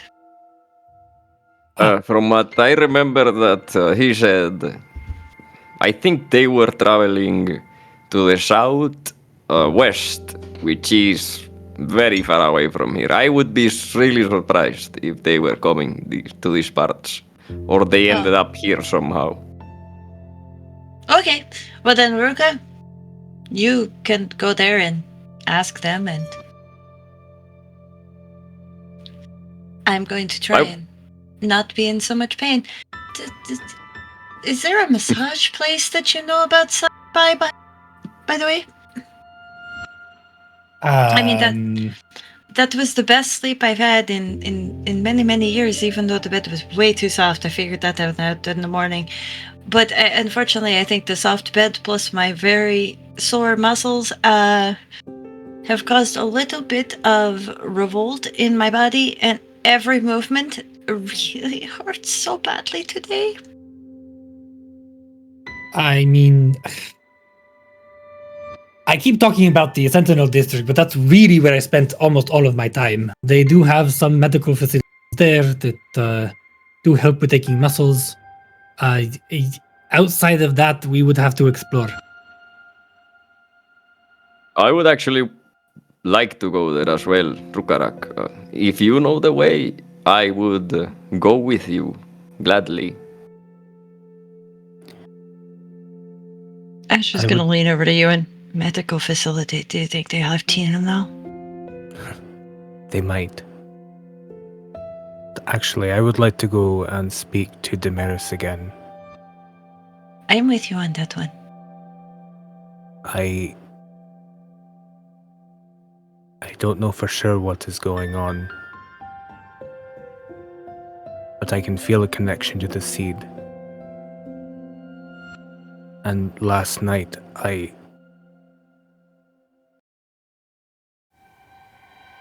think I dreamt of its memories, its emotions.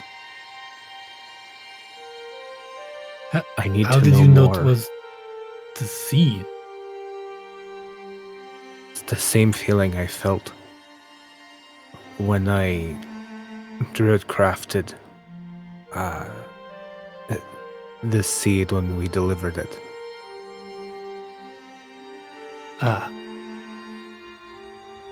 I mean, I think we all have business at the Spire of Illumination.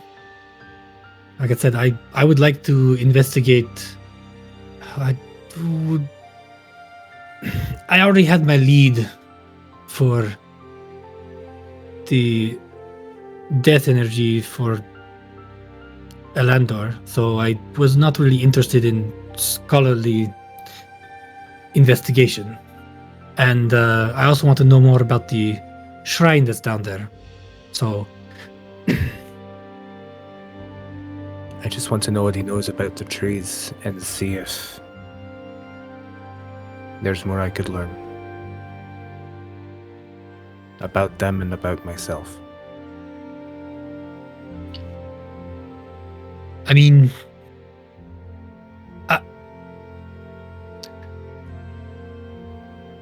I would like you all to meet my friends. I would like to introduce you to some of my friends here.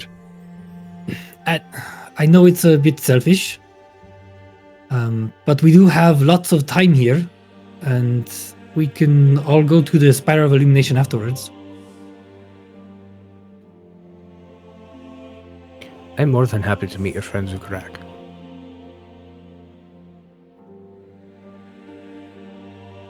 I will come and meet your friends, and then I will go with you all to the spire, and then I will arrange a time to have my talk with Damaris. I'm not trying to be rude, but there are certain things I can say to certain people and not to others just yet. I hope you can understand what I mean by that. I don't think I do, but I will just trust you to whatever you are comfortable with. Remember Anyway, yesterday I said some people have secrets to keep the people around them protected? That would kind of be what I was talking about. Is I do have to maybe talk a few secrets. Oh no, okay, that's fine. But thank you for getting this meal for us. This is delicious. When you're all ready, just let me know and we can head out.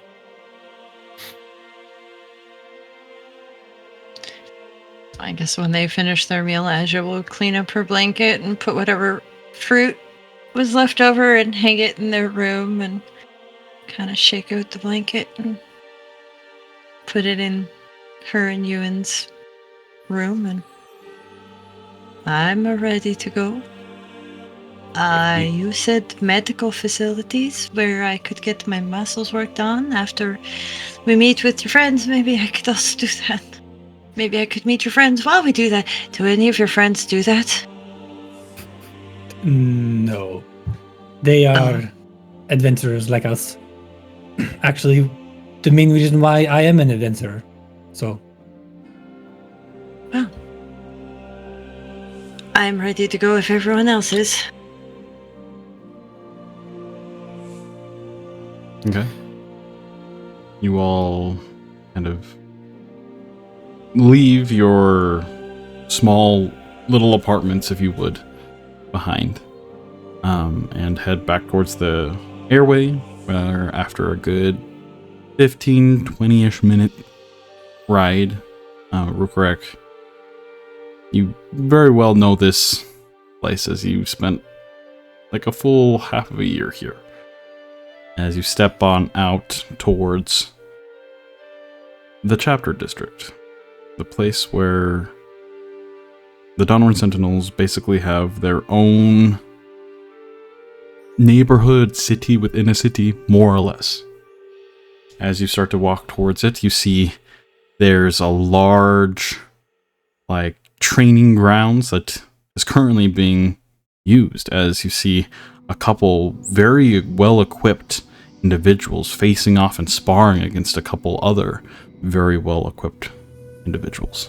And they are throwing off different arcane spells that kind of get countered and parried, as other ones come in with the large broadsword, and they're just not necessarily a super aggressive fight. They're not looking to kill each other, but a very high-intensity sparring match that is taking place as you all approach the chapter here. And you see a multitude of buildings that all seem to have their own respective use towards them, and a decent amount of people here too. This is very different than the Tide chapter that you got to know back in Elendor. It is much more expansive. And there is actually, sentinels here where there wasn't any in Elendor. But as you guys start to approach, the fighting kind of continuing on for a moment, as one calls, "Break!" as they stop fighting for a moment. The two different teams kind of regrouping and taking a bit of rest. You see some of them grab different water and start to drink some, as one of the figures appears to be a 7-foot orc-ish figure with brawny muscles. This guy is ripped. Definitely older than Rhukkarrak, and green, not so pale. But several scars and battle-worn kind of markings all over him as he takes a big swig of water and exhales a big huff before kind of looking towards you all and just giving a curious eye before finding Rhukkarrak amongst you, as a kind of large grin grows across his face, the two large tusks kind of showing very almost intimidating. He calls out, "Oh, Rhukkarrak! It's good to see you." and that is a Rhukkarrak, it's very nice to see you too. We'll have to wait to meet your friends next week. That is where we will end tonight, as you guys arrive at the desert chapter. No friends for you. No friends. No friends.